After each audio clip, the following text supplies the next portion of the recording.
إن الصلاة تنهى عن الفحشاء والمنكر وقال رسول الله صلى الله عليه وسلم أول ما يحاسب به العبد يوم القيامة الصلاة أو كما قال عليه الصلاة والسلام. وقال سبحانه تعالى في شان رسوله الكريم إن الله وملائكته يصلون على النبي يا أيها الذين آمنوا صلوا عليه وسلموا تسليما. সকলে মহব্বতের জবান খুলে দরুদ ইব্রাহিম পড়ি। اللهم صل على محمد وعلى آل محمد كما صليت على إبراهيم وعلى آل إبراهيم إنك حميد مجيد. اللهم بارك على محمد وعلى آل محمد كما باركت على إبراهيم وعلى آل إبراهيم إنك حميد مجيد. الحمد لله ثم الحمد لله. মুআজ্জাজ মুহতারাম সম্মানিত আজকের এই মহতী মাহফিল, আমাদের সকলের প্রিয় সভাপতি মহোদয়, প্রধান অতিথি, বিশেষ অতিথি মহোদয়, আমার সামনে উপস্থিত আমার ধর্মপ্রাণ ভাইরা, পর্দার আড়াল অবস্থানগত সম্মানিতা মা এবং বোনেরা, সকলে মিলে মহান স্রষ্টার কাছে শুকরিয়া আদায় করতে, তিনি আমাদের বাঁচিয়ে রেখেছেন, তিনি আমাদেরকে সুস্থ রেখেছেন, তিনি আমাদেরকে সব ধরনের গুনার কাজ, পাপের কাজ, ফাহিশা কাজ, বেহুদা কাজ। ডিসেম্বর মাস মহান স্বাধীনতা অর্জনের মাস। এ মাসে দেশের স্বাধীনতা পেয়েছি, তার জন্য এত খুশি, খুশির তালে আমরা আনন্দ করতে করতে আমাদের ধর্ম কর্ম ভুলে গিয়া নেকির নাম দিয়া গুনাহ করতেছি। নতুন বছর আসতেছে, নববর্ষ উদযাপন করবে, তার জন্য গোটা দেশ নতুন মাত্রায় পাপ দিয়া নতুন বছরকে স্বাগত জানাবে, পাপের মধ্য দিয়া অন্যায়ের প্রতিযোগিতা, অন্যায়ের প্রস্তুতি গ্রহণ হচ্ছে। আল্লাহ রাব্বুল আলামিন এরকম মুহূর্তে আমাদের সব ধরনের গুনার কাছ থেকে হেফাজত করে এই জান্নাতের বাগান কোরআনুল কারীমের মাহফিলে কবুল করেছেন। সেই জন্য মন প্রাণ ভরে সেই মহান আল্লাহ তাআলা দরবারে আলিশানে সকলে মন থেকে পড়ি আলহামদুলিল্লাহ।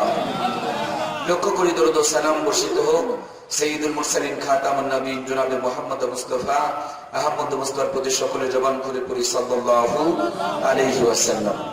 আমার যে সমস্ত ভাইয়েরা দূরে আছেন, বাইরে আছেন, দাঁড়িয়ে আছেন, ভাবছেন যে আপনি চালাক মানুষ, তার জন্য আপনি বসছেন না, বিড়ি টানতেছেন, পানও খাচ্ছেন, চাও পান করতেছেন, গল্প করতেছেন।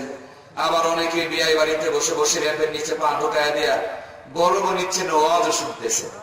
আমি আপনাদেরকে বলছি, আপনারাও তো জানেন যে কয়টা ডিম মুরগির পেটে নিচে থাকে, সেই কয়টা ডিম থেকেই কেবল বাচ্চা ওঠে। যেটা মুরগির পেটে নিচে থাকে না, সেটা থেকে কিন্তু বাচ্চা ওঠে না। আপনি মনে করছেন প্যান্ডেলের নিচে না এসে আপনি উপকৃত হয়ে যাবেন, কখনোই আপনার দ্বারা উপকার আসবে না। দয়া করে বাইরে না থেকে কোরআনের মাহফিলে চলে আসেন। এই রাত্রে মমতাজ আপা, শাকিব খান অথবা শাহরুখ খান যদি আমাদের মাঝে আসতো, বলুন তো যারা দূরে বাইরে দাঁড়িয়ে আছে তারা কি দূরে বাইরে থাকতো? দড়ি দেয়া কেউ যদি বেঁধে রাখতো, তাও কি আটকাইতে পারতো? বাঁধন ছিঁড়ে চলে আসতো। ও ভাই, আমি আপনাকে ফতোয়া দিতে রাজি নাই। আল্লাহ আপনাকে বিবেক দিয়েছেন, আপনি আপনার বিবেক দিয়া আপনাকে জিজ্ঞেস করে দেখেন, মমতাজ আপা, শাকিব খান, শাহরুখ খান আসলে মির্গির বেড়াম উঠে যায় আপনার, আপনি সামনের কাতারে চলে আসেন। কোরআনের মাহফিল হচ্ছে, কেন এখনো পর্যন্ত আপনি রাস্তার ভিতরে দাঁড়িয়ে আছেন? আপনার বিবেক আপনাকে উত্তর দিবে। আপনার ইমানের অবস্থা ভালো না, সেই জন্য কোরআনের মাহফিলে এখনো পর্যন্ত আপনি আসতে পারেন নাই। কথা বলুন ঠিক কিনা? আমরা যারা দূরে বাইরে দাঁড়িয়ে আছি, দ্রুত কোরআনের মাহফিলে চলে আসি, সৌন্দর্যকে বর্ধিত করার জন্য চেষ্টা করি। মেহমান হিসাবে এলাকায় যিনারা এসেছেন, আপনারা যদি বিয়ার নিয়ে পানের বাটা নিয়ে গল্প শুরু করে দেন, আপনারা আমরা পুরুষ মানুষ দূরে বাইরে আলোচনা শুনতে যেতে পারি, কিন্তু আমাদের মা বোনরা তো যেতে পারে না। 1 বছর ধরে আশা নিয়ে আছেন, স্বপ্ন নিয়ে আছেন, যেখানে একটু ওয়াজ হবে আমরা একটু শুনতে যাব। এখন বিয়ে তো আর ঘাড় ধাক্কা দিয়ে ঘর থেকে বের করা যায় না, জামাইকে তো আর দরজার থেকে বাইরে ছেড়ে দেওয়া যায় না। আমার মেহেরবানি করে যারা আত্মীয় স্বজন হিসাবে এলাকায় এসেছেন, আপনাদের কাছে অনুরোধ করে বলছি, আপনারা একটু বাসাটা ছেড়ে চলে আসুন, তাহলে আমাদের মা বোনরাও দয়া করে কিছু কোরআন হাদিসের কথা শোনার সুযোগ পাবে। কথা বলুন ঠিক কিনা? আল্লাহ তাআলা আমাদের সকলকে কবুল আর মঞ্জুর করে নেন, বলুন আমিন। ভাইয়েরা আমার, আসুন আমার পূর্বে আমাদের সম্মানিত সভাপতি মহোদয় অত্যন্ত সুন্দর সুন্দর কথা বলছিলেন, আমার কাছে ভালো লাগছিল। আসলে এই হক কথাগুলো বলার মানুষ কমে গেছে, আর যারা বলে তাদেরকে আমরা আপনারা দেখতেও পাচ্ছি না, সহ্য করতে পারছি না, বরদাস্ত করতে পারছি না। ডাক্তার যদি সঠিক চিকিৎসা করে, আমাদের দেশে ওই সমস্ত ডাক্তারের ভিজিট বাড়ে, সম্মান বাড়ে। আর যে সমস্ত হুজুর সত্য কথা বলে, হক কথা বলে, ওদের সম্মান তো বাড়ে না, বরঞ্চ ধরে নিয়ে যায় আবার জেলেও ভরে। এ হলো আমাদের বাস্তবতা। তার মধ্য দিয়েও আমাদের কিছু সত্য কথা, হক কথা বলতে হবে এবং শুনতে হবে। কথা বলুন ঠিক কিনা? ভাই আমার, আপনারা কি ঝিমিয়ে গেছেন নাকি? না ঘুমিয়ে পড়েছেন নাকি? না প্যারালাইসিস ডায়াবেটিসে ধরলো নাকি রে ভাই? একটু দয়া করে সহযোগিতা যে আপনাদের করতে হবে। দেখুন, 2টা লাইন আছে, নেগেটিভ আর পজিটিভ। 2টা তার ছাড়া আলো জ্বলবে না, মাইকও কথা বলবে না। শুধু আমার ঘাড়ে একা সব দায়িত্ব চাপিয়ে দিলে চলবে না, আমার সাথে আপনাদের একটু সহযোগিতা করতে হবে। আমি 80 থেকে 90% কথা বলবো, শেষের দিকে খালি 10% আপনাদের একটু সহযোগিতা আশা করছি। ভাইরা, ওই 10% সহযোগিতা কি আপনারা করবেন না? সবাই করবো তো ইনশাআল্লাহ? জবান দিয়েছেন কে? ব্যবহার করবো কার জন্য? আল্লাহর দেওয়া জবান আল্লাহর কাছে ব্যবহার না করে বিড়ি, সিগারেট, মদ, গাঁজা, চুগলখড়ি, বাটপারি, মিথ্যা কথা এই নিয়ে সব সময় ব্যস্ত। এই জন্য আল্লাহর জবানে আর রহমত নাই, বরকত নাই, দোয়াও কবুল হচ্ছে না। কথা বলুন ঠিক কিনা?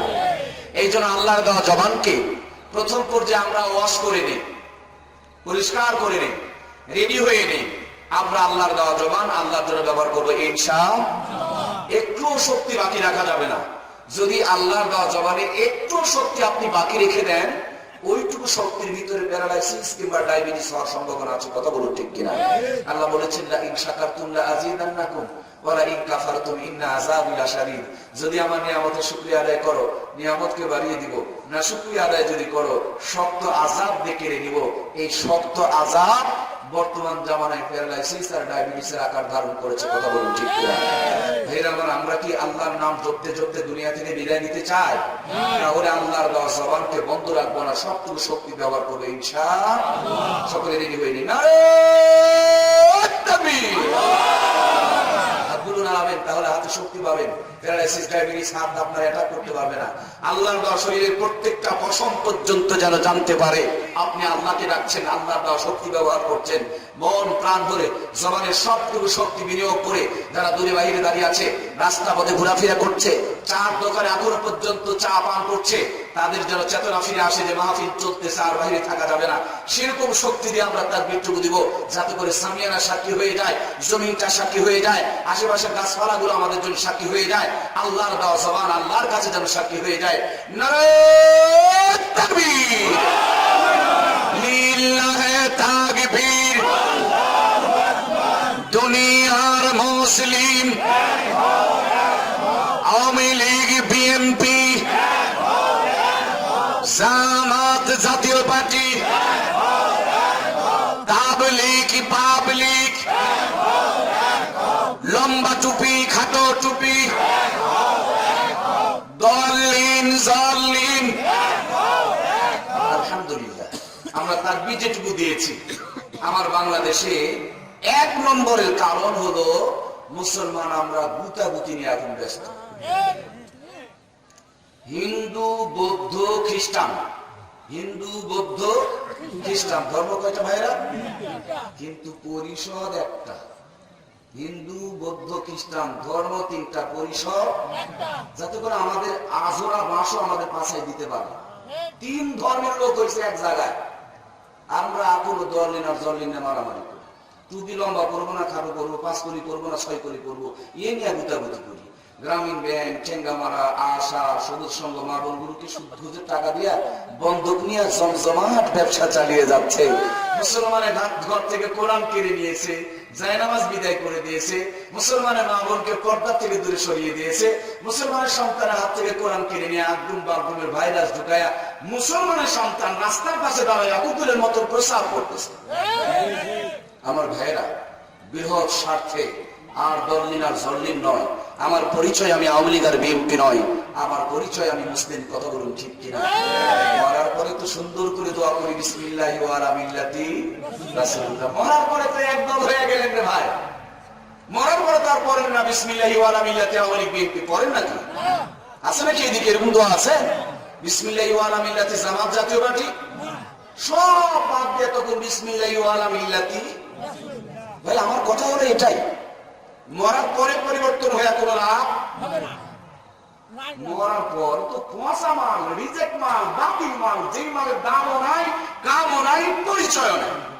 এক্ষুনি যদি আমি মরে যাই, আমার লাশটারে আপনারা স্টেজে রাখবেন না, আমার বাড়িতে পাঠিয়ে দেবেন, আমার বিবির কাছে পাঠিয়ে দিয়ে যদি বলেন, ভাবি কালকে তো হুজুরে আমরা মাটি দিব, আজকে রাতটা একটু হুজুরের পাশে আপনি ঘুমায় নেন, দেখবেন আমার ভালোবাসার বউ আমার পাশে থাকতে চাইবে না, আমার সন্তানগুলো আমার পাশে থাকতে চাইবে না, আমার মাও আমাকে কোলে নিয়ে রাখতে চাইবে না।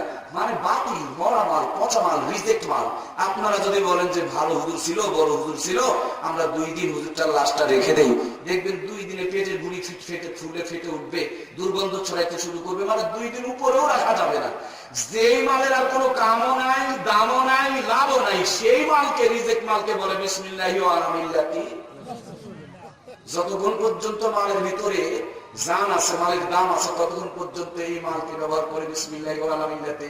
কেউ আওয়ামী লীগ, কেউ বিএনপি, কেউ জামাত, কেউ জাতীয় পার্টি, কেউ তাবলীগ, কেউ পাবলিক, কেউ লম্বা টুপি, কেউ খাটো টুপি, সবগুলো বাদ দিয়া মুসলমান যদি এক কাতারে আসতে পারত, মরার পরে তো আল্লাহ জান্নাত দিবেন, মরার আগে জান্নাতের নমুনা বাংলার জমিনটা হয়ে যেত। কথা বলুন ঠিক? ওই বাকি জান্নাত নয়, নগদ জান্নাত বাংলার জমিনে প্রতিষ্ঠিত হয়ে যেত। আজকে দুর্দিনে মুসলমানের জন্য একটাই মাত্র আওয়াজ, সব ধর্ম ভুলে গিয়া মুসলমানকে ঐক্যবদ্ধ হয়ে এক কাতার আসতে হবে। কথা বলুন ঠিক কিনা?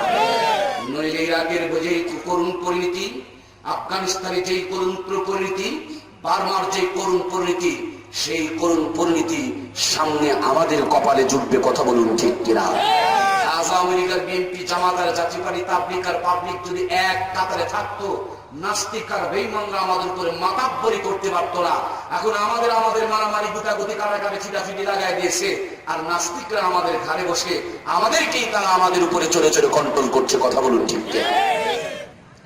সম্মানিত ভাইয়েরা আমার, আসুন সেই জন্য আল্লাহ রাব্বুল আলামিন কুরআন কারীমের মধ্যে ইরশাদ করে বলেন, ওয়াতাসিমু বিহাবলিল্লাহি জামিআন ওয়া লা তাফাররাকু। আমার আল্লাহ বলেন, তোমরা পরস্পরের এক হয়ে যাও, নেক হয়ে যাও। আমি আল্লাহর এক রুজুকে শক্ত করে মজবুত করে ধরো, বিচ্ছিন্নবাদী হয়েও না। আমার ভাইয়েরা, এখন বাংলার জমিনে আমার ছোট্ট মেমোরি দিয়া ক্যালকুলেশন করে যতটুকু খুঁজে বের করেছি, এর 1 নম্বর সমস্যা হলো আল্লাহর এই আয়াত থেকে আমরা বহু দূরে সরে চলে গেছি। কথা বলুন ঠিক কিনা? আমার ভাইয়েরা, সেই জন্য আল্লাহ রাব্বুল আলামিন এই কোরআনুল কারীমকে আপনার আমার জন্য গাইডলাইন স্বরূপ নাযিল করেছেন। এই বাংলার জমিনে দিন যতই যাচ্ছে মুসলমানদের মধ্যে বিভক্ত বাড়তেছে। এক সময় এই বাংলার জমিনে মুসলমানদের মধ্যে এত বিভক্ত ছিল না। 50 বছর আগে এত দলাদলি, এত গুতাগুতি ছিল না। 50 বছর আগে বন্ধুরা আমার টিভিও ছিল না, মোবাইলও ছিল না, কম্পিউটারও ছিল না, আধুনিকতাও ছিল না, অত্যাধুনিকতাও ছিল না, যুক্তিও ছিল না, প্রযুক্তিও ছিল না। আমার ভাইয়া, 7 দলের ঐক্যজোট ছিল না, 14 দলের মহাজোট ছিল না, 20 দল দিয়ে কোনো এই বাংলার জমিনকে শান্তি দেওয়ার পরিকল্পনা ছিল না। কিন্তু তারপরও বাংলার জমিনে প্রত্যেকটা সেক্টরে আমার ভাইরা শান্তি ছিল। এই শান্তি সুখ বিরাজ করতেছিল।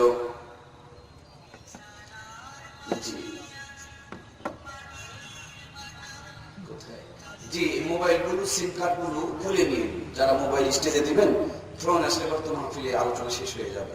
আমার ভাইয়েরা, আমি তো বলতে চাই, আর বলায় নেওয়ার দায়িত্ব হলো আপনাদের। আপনারা যতটা আন্তরিক থাকবেন, অ্যাক্টিভ থাকবেন, মনোযোগ দিবেন, ততটা পরিমাণ আমার কথার মধ্যে আল্লাহর পক্ষ থেকে রহমত হবে না। কি বলেন ভাইরা আমার?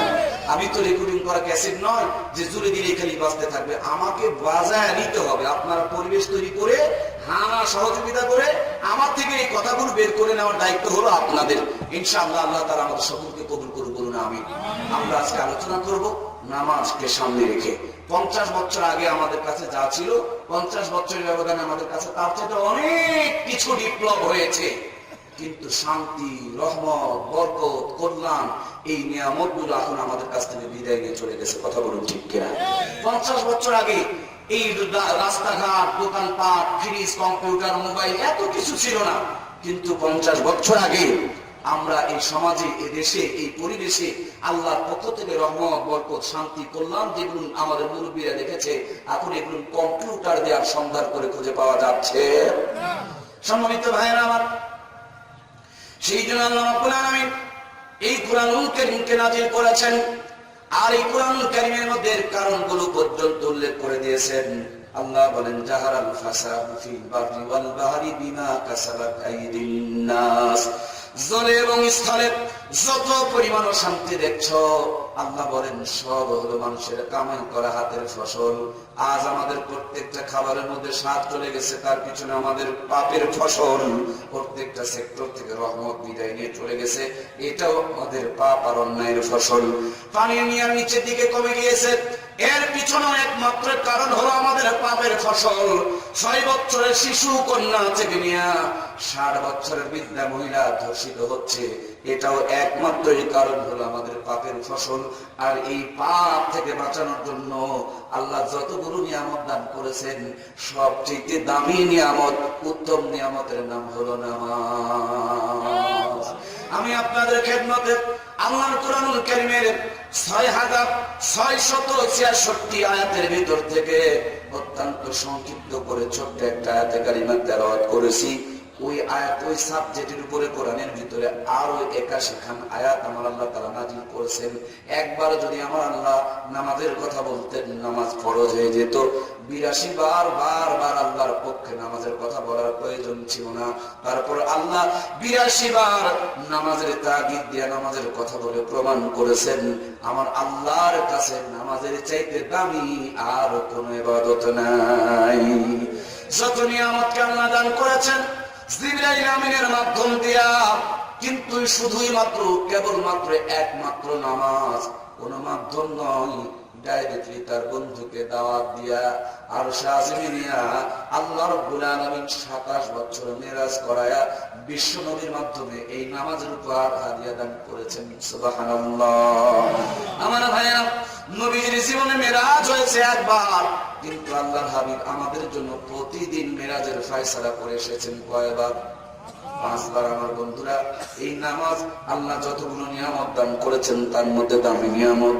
একটা মানুষের যদি জ্বর হয়, সর্দি হয়, তারপরে মাথা ব্যথা হয়, শরীরের জয়েন্টে পয়েন্টে ব্যথা হয়, সব ঔষধ দেয় না ডাক্তাররা, একটা ঔষধ দেয়।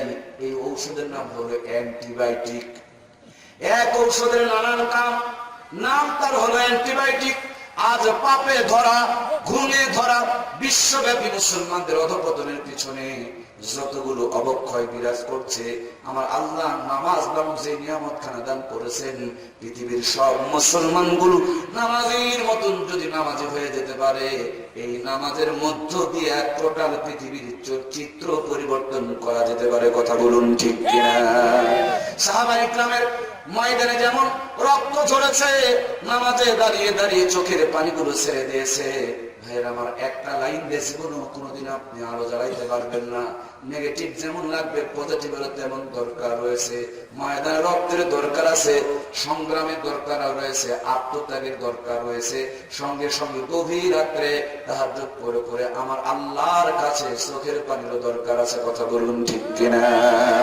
আমার ভাইয়েরা, আল্লাহর হাবিব এই গত যে রবিউল আউয়াল মাস চলে গেলেন, এই রবিউল আউয়াল মাসে তিনি দুনিয়াতে যখন আগমন করেছিলেন, নবীজির আম্মা আত্রি করে যখন প্রবেশ করেন, দুনিয়ার মায়েরা সন্তান ভূমিষ্ঠ করার পূর্বে তাদের চেহারাটা শুকিয়ে যায়, মুখটা কালো হয়ে যায়, মলিন হয়ে যায়। কিন্তু নবীজির ফুফি আম্মা হযরতে সুফিয়া বলেন, আমার ভাবি আমেনা যতই নবীজি সন্তান সম্ভাবনা হচ্ছিলেন, তার চেহারাটা যেন গোলাপ ফুলের মতন পুষ্পিত হয়ে আসতেছিল। যেই ঘরে নবীজি জন্মগ্রহণ করেন, সেই ঘরের মধ্যে দুইজন মহিলা মানুষ ছিলেন। একজন ছিলেন নবীজির মা, আর একজন ছিলেন নবীজির ফুফি আম্মা। হযরতে নবীজির ফুফি আম্মা সুফিয়া বলেন, আমার ভাতিজা যখন ঘরের মধ্যে আগমন করেন, ঘরটা আলোকিত হয়ে গেল। যখন আমি প্রথম দর্শন নবীজির দিকে তাকিয়ে দেখি, আমি তাকিয়ে দেখি আল্লাহর হাবিব জনাবে মুহাম্মদুর রাসূলুল্লাহ সাল্লাল্লাহু আলাইহি ওয়াসাল্লাম নামাজের সিজদার হালতে বিশ্বনবী দুনিয়ার বুকে তাশরীফ নিয়ে এসেছেন। আমার নবী যখন বিদায় নিয়ে চলে যান, ওই মুহূর্তটাও কেমন ছিল? আম্মা জান আয়েশা সিদ্দিকা বলেন, নবীজির প্রচন্ড জ্বর, অসুস্থতা, তীব্র মাথার ব্যথা, আল্লাহর হাবিব নড়তে পারছেন না, দাঁড়ানোর মতন তিনার শরীরে শক্তি নাই। এমন মুহূর্তেও দুইজন সাহাবীর কাঁধের উপরে ভর করে দিয়া নবীজি মসজিদে নববীতে জামাতের মধ্যে শামিল হইতে যাইতেছে। আল্লাহর হাবিবের রহমতের দুইটা বরকতের দুইটা পা জমিনের উপর দিয়ে ছেঁচড়ায় ছেঁচড়ায় যাচ্ছে। নবীজি জীবনের শেষ নামাজটাও পর্যন্ত জামাতের সঙ্গে আদায় করেছেন। নামাজ সমাপ্ত করার পর অসুস্থতার তীব্রতা বেড়ে গেল। সাহাবায়ে কেরামরা ধরে আল্লাহর হাবিবকে হুজরার মধ্যে নিয়ে আসলেন। আম্মা জান আয়েশা সিদ্দিকা বলেন, আমার ঘরে নবীজিকে নিয়ে আসা হলো।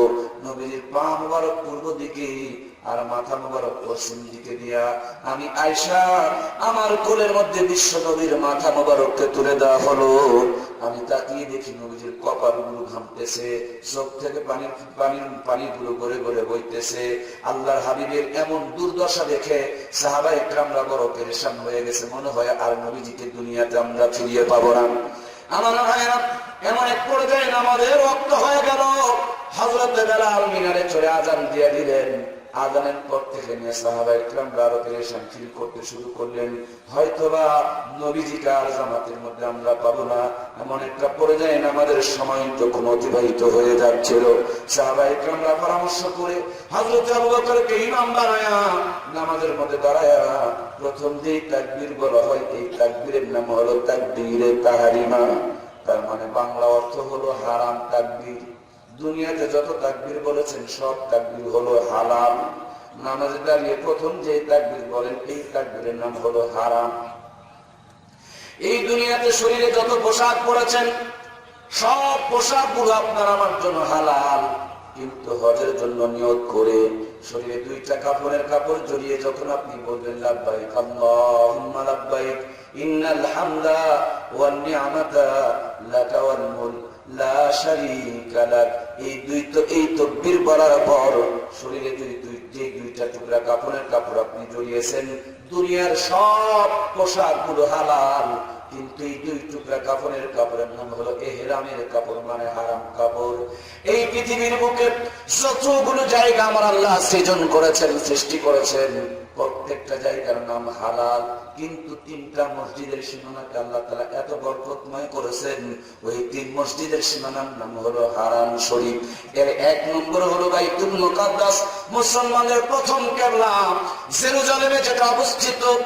আজ রোনাল্ডো ট্রাম্প আমেরিকার প্রেসিডেন্ট কেড়ে নিয়া জারজ ইহুদি রাষ্ট্রকে দান করে দিতে চায়। ইহুদিদের জন্মসূত্রে পৈতৃক সূত্রে ওই জেরুজালেমের একটা বালুর কোনারও দাবি নাই, কথা বলুন ঠিক কিনা? ওই সূত্রে পৈতৃক সূত্রে আমরা পেয়েছি আমাদের প্রথম কিবলা। সেই প্রথম কিবলা বিশ্বের সবচেয়ে জঘন্যতম সন্ত্রাসী কায়দায় এই রোনাল্ডো ট্রাম্প কেড়ে নিয়ে ইহুদিদেরকে দিতে চায়। ওরা করে সন্ত্রাসী কার্যক্রম আর মুসলমানের ঘরে চায়। দুইজন বললেন ঠিক, বাকিরা কি ঠিক মনে করে? সন্ত্রাসের কাজই তো হলো মানুষের জিনিস জবরদখল করা। আমাদের প্রথম কিবলা, আমরা শান্তি শৃঙ্খলার সাথে রয়েছি, এটাকে কেড়ে নিয়ে কেন ইহুদিকে দিতে হবে? আর ওরা সন্ত্রাসী কার্যক্রম করবে। আমার দেশের পেপার পত্রিকা প্রিন্ট মিডিয়া একে সন্ত্রাস বলতে পারে না, কেন আমাদের খালি সন্ত্রাসের দায়ভার চাপাতে হবে? আজ ইরাকের জমিনে মুসলমান গুলোকে মারছে খ্রিস্টানের বাচ্চা, আফগানিস্তানের মুসলমানকে মারছে ইহুদির বাচ্চা, প্রথম কেবলাকে দখল করে নিতেছে নাস্তিকের বাচ্চা, ভারতের মুসলমানগুলোকে নির্যাতন করে মারছে উগ্রপন্থী হিন্দুর বাচ্চা, বৌদ্ধরা মারতেছে আপনারা আমার ভাইরা এই প্রতিবেশী বার্মার জমিনে মুসলমানকে ওরা মারে, ওরা ধর্ষণ করে, ওরা বাড়িঘর জ্বালায় দেয়, ওরা আমাদের দেশকে কেড়ে নেয়, তারপরে আবার কৌশল করে আমাদের ঘাড়ে জঙ্গিবাদ, মৌলবাদ আর সন্ত্রাসী অপবাদগুলো চাপিয়ে দেয়। কথা বলুন ঠিক কিনা? অস্ত্র সন্ত্রাস দিয়ে যেই পরিমাণ ক্ষতি হচ্ছে, একটু সাউন্ড কমায় দেন, অস্ত্র সন্ত্রাস দিয়ে যেই পরিমাণ ক্ষতি হচ্ছে এর চাইতে শতগুণ বেশি ক্ষতি হচ্ছে তথ্য সন্ত্রাসের মধ্য দিয়া। অস্ত্র সন্ত্রাস বুঝতেছেন তো আপনারা? চাকু দিয়ে আপনাকে আঘাত করলাম, গুলি করলাম, আপনাকে হত্যা করলাম, কিন্তু শেষ আপনাকে দুইবার হত্যা করা যায় না। কিন্তু এই তথ্য সন্ত্রাস, তথ্য তো বুঝতেছেন, পেপার পত্রিকা ইলেকট্রনিক্স মিডিয়া তিলকে তাল বানায়া দিনকে রাত বানায়া সন্ত্রাসদেরকে ভালো বানায়, ভালো মানুষের ঘরে সন্ত্রাসের দায়ভার চাপায়া গোটা বিশ্বব্যাপী মুসলমানদেরকে অপমানিত করা হচ্ছে। কথা বলুন ঠিক কিনা? কেন মায়ানমারের বৌদ্ধ সন্ত্রাসীদেরকে সন্ত্রাস বলে ঘোষণা করা হয় না?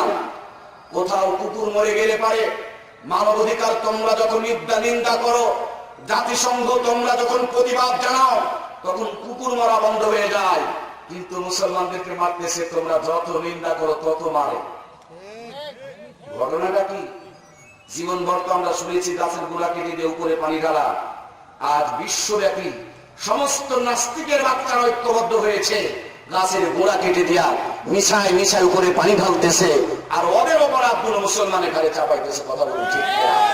মুসলমানের ঘরে জন্ম নিয়া একদল সাংবাদিক বন্ধুরা সত্যকে না বোঝার কারণে ওই নাস্তিকের টাকা খায়, আর নাস্তিকের কথা মতন আমাদের ঘাড়ি দোষগুলো চাপায়। কথা বলুন ঠিক কিনা?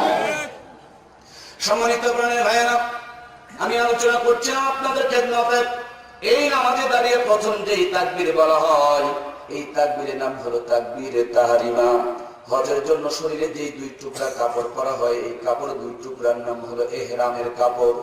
দুনিয়ার সবচেয়ে দামি তিনটা মসজিদ, এক নম্বর মসজিদ হলো আমাদের প্রথম কিবলা বাইতুল মুকাদ্দাস। জিন জাতিদের দ্বারা হযরত সুলাইমান আলাইহিস সালামের জামানায় পাথর দ্বারা এই বাইতুল মুকাদ্দাসকে নির্মাণ করা হয়েছিল। আল্লাহর পয়গম্বর হযরত সুলাইমান আলাইহিস সালামের আয়ু ফুরিয়ে গেছে, হায়াতের পুঁজি ফুরিয়ে গেছে, গোটা বিশ্ব হযরত সুলাইমান আলাইহিস সালাম শাসন করেছেন, তারপরে একটা সেকেন্ড তার হায়াতকে বাড়িয়ে দেওয়া হয় নাই। বাইতুল মুকাদ্দাসের পবিত্র কাজ চলতেছে, ওই কাজটুকু সম্পাদন করে যেন তিনি মৃত্যুবরণ করে সেই পর্যন্ত তার সুযোগ দেওয়া হয় নাই। আল্লাহর পয়গম্বর হযরত সুলাইমান আলাইহিস সালাম লাঠির উপরে ভর করে দিয়া বাইতুল মুকাদ্দাসের কাজের তদারকি করছে। জিনেরা বড় অবাধ্য, যদি জানতে পারে হযরত সুলাইমান ইন্তিকাল করেছেন তাহলে তারা কাজটারে অসম্পূর্ণ রেখে দিবে।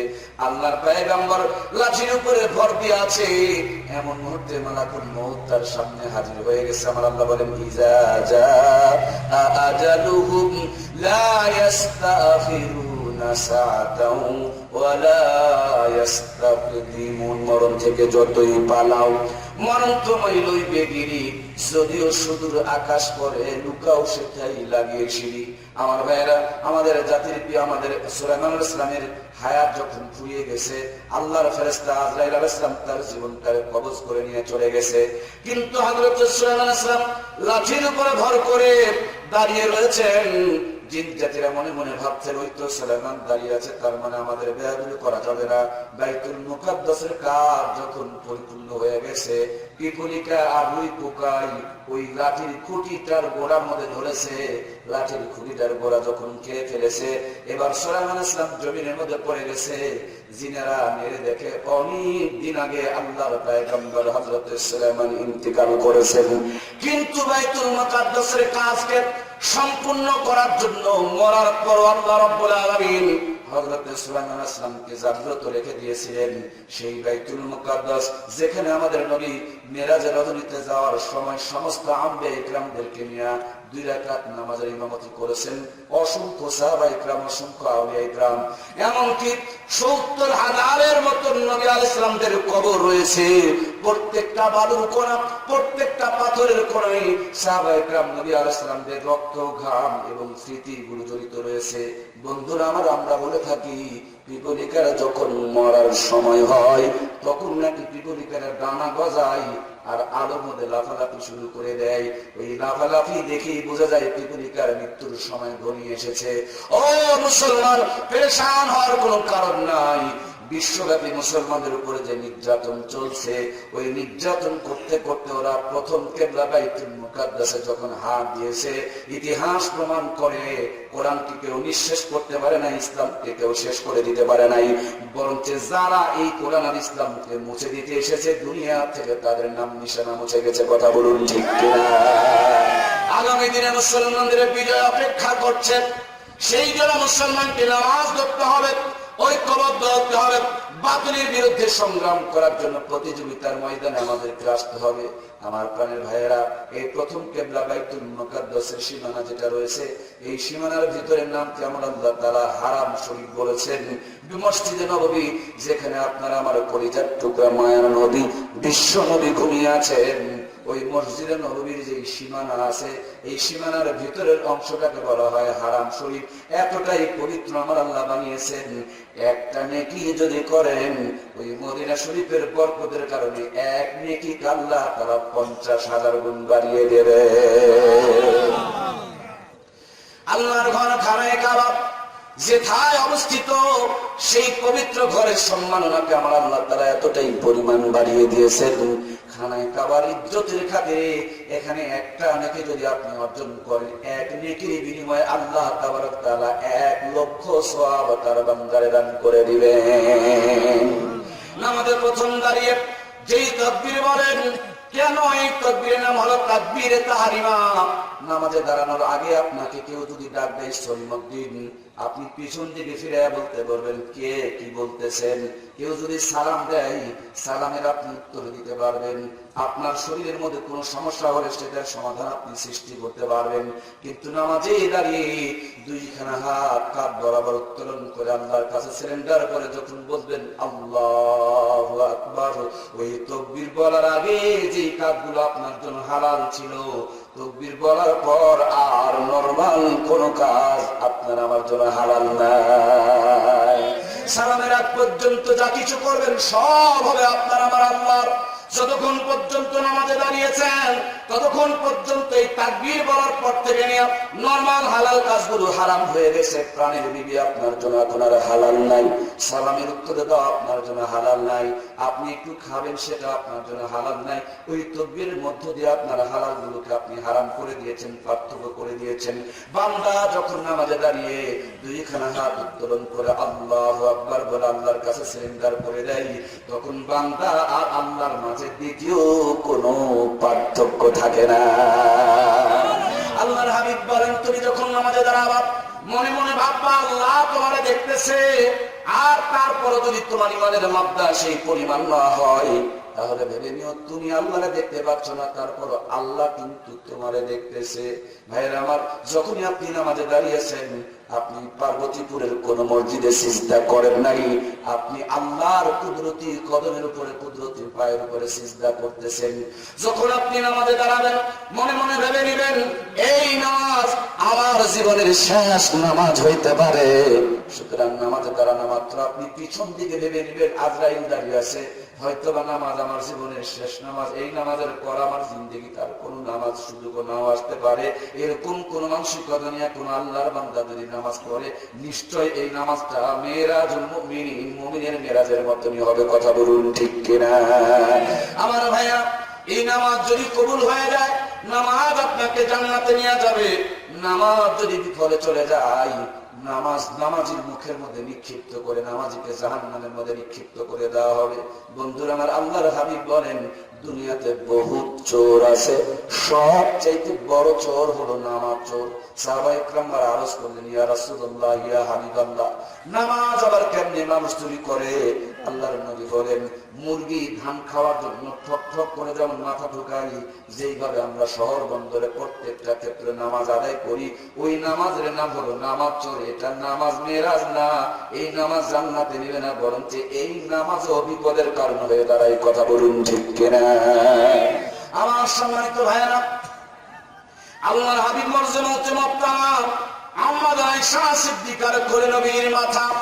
নবীজি অচেতন অবস্থায় সাহাবায়ে কিরামরা পরামর্শ করে হযরত আবু বকরকে ইমাম বানায়া নামাজের প্রথম তাকবীরে তাহরিমা আল্লাহু আকবার শব্দটা যখন আমার নবীর কানে চলে এসেছে, নবীজি চেতনা ফিরে এসেছেন, হুঁশ ফিরে এসেছেন, জ্ঞান ফিরে এসেছেন।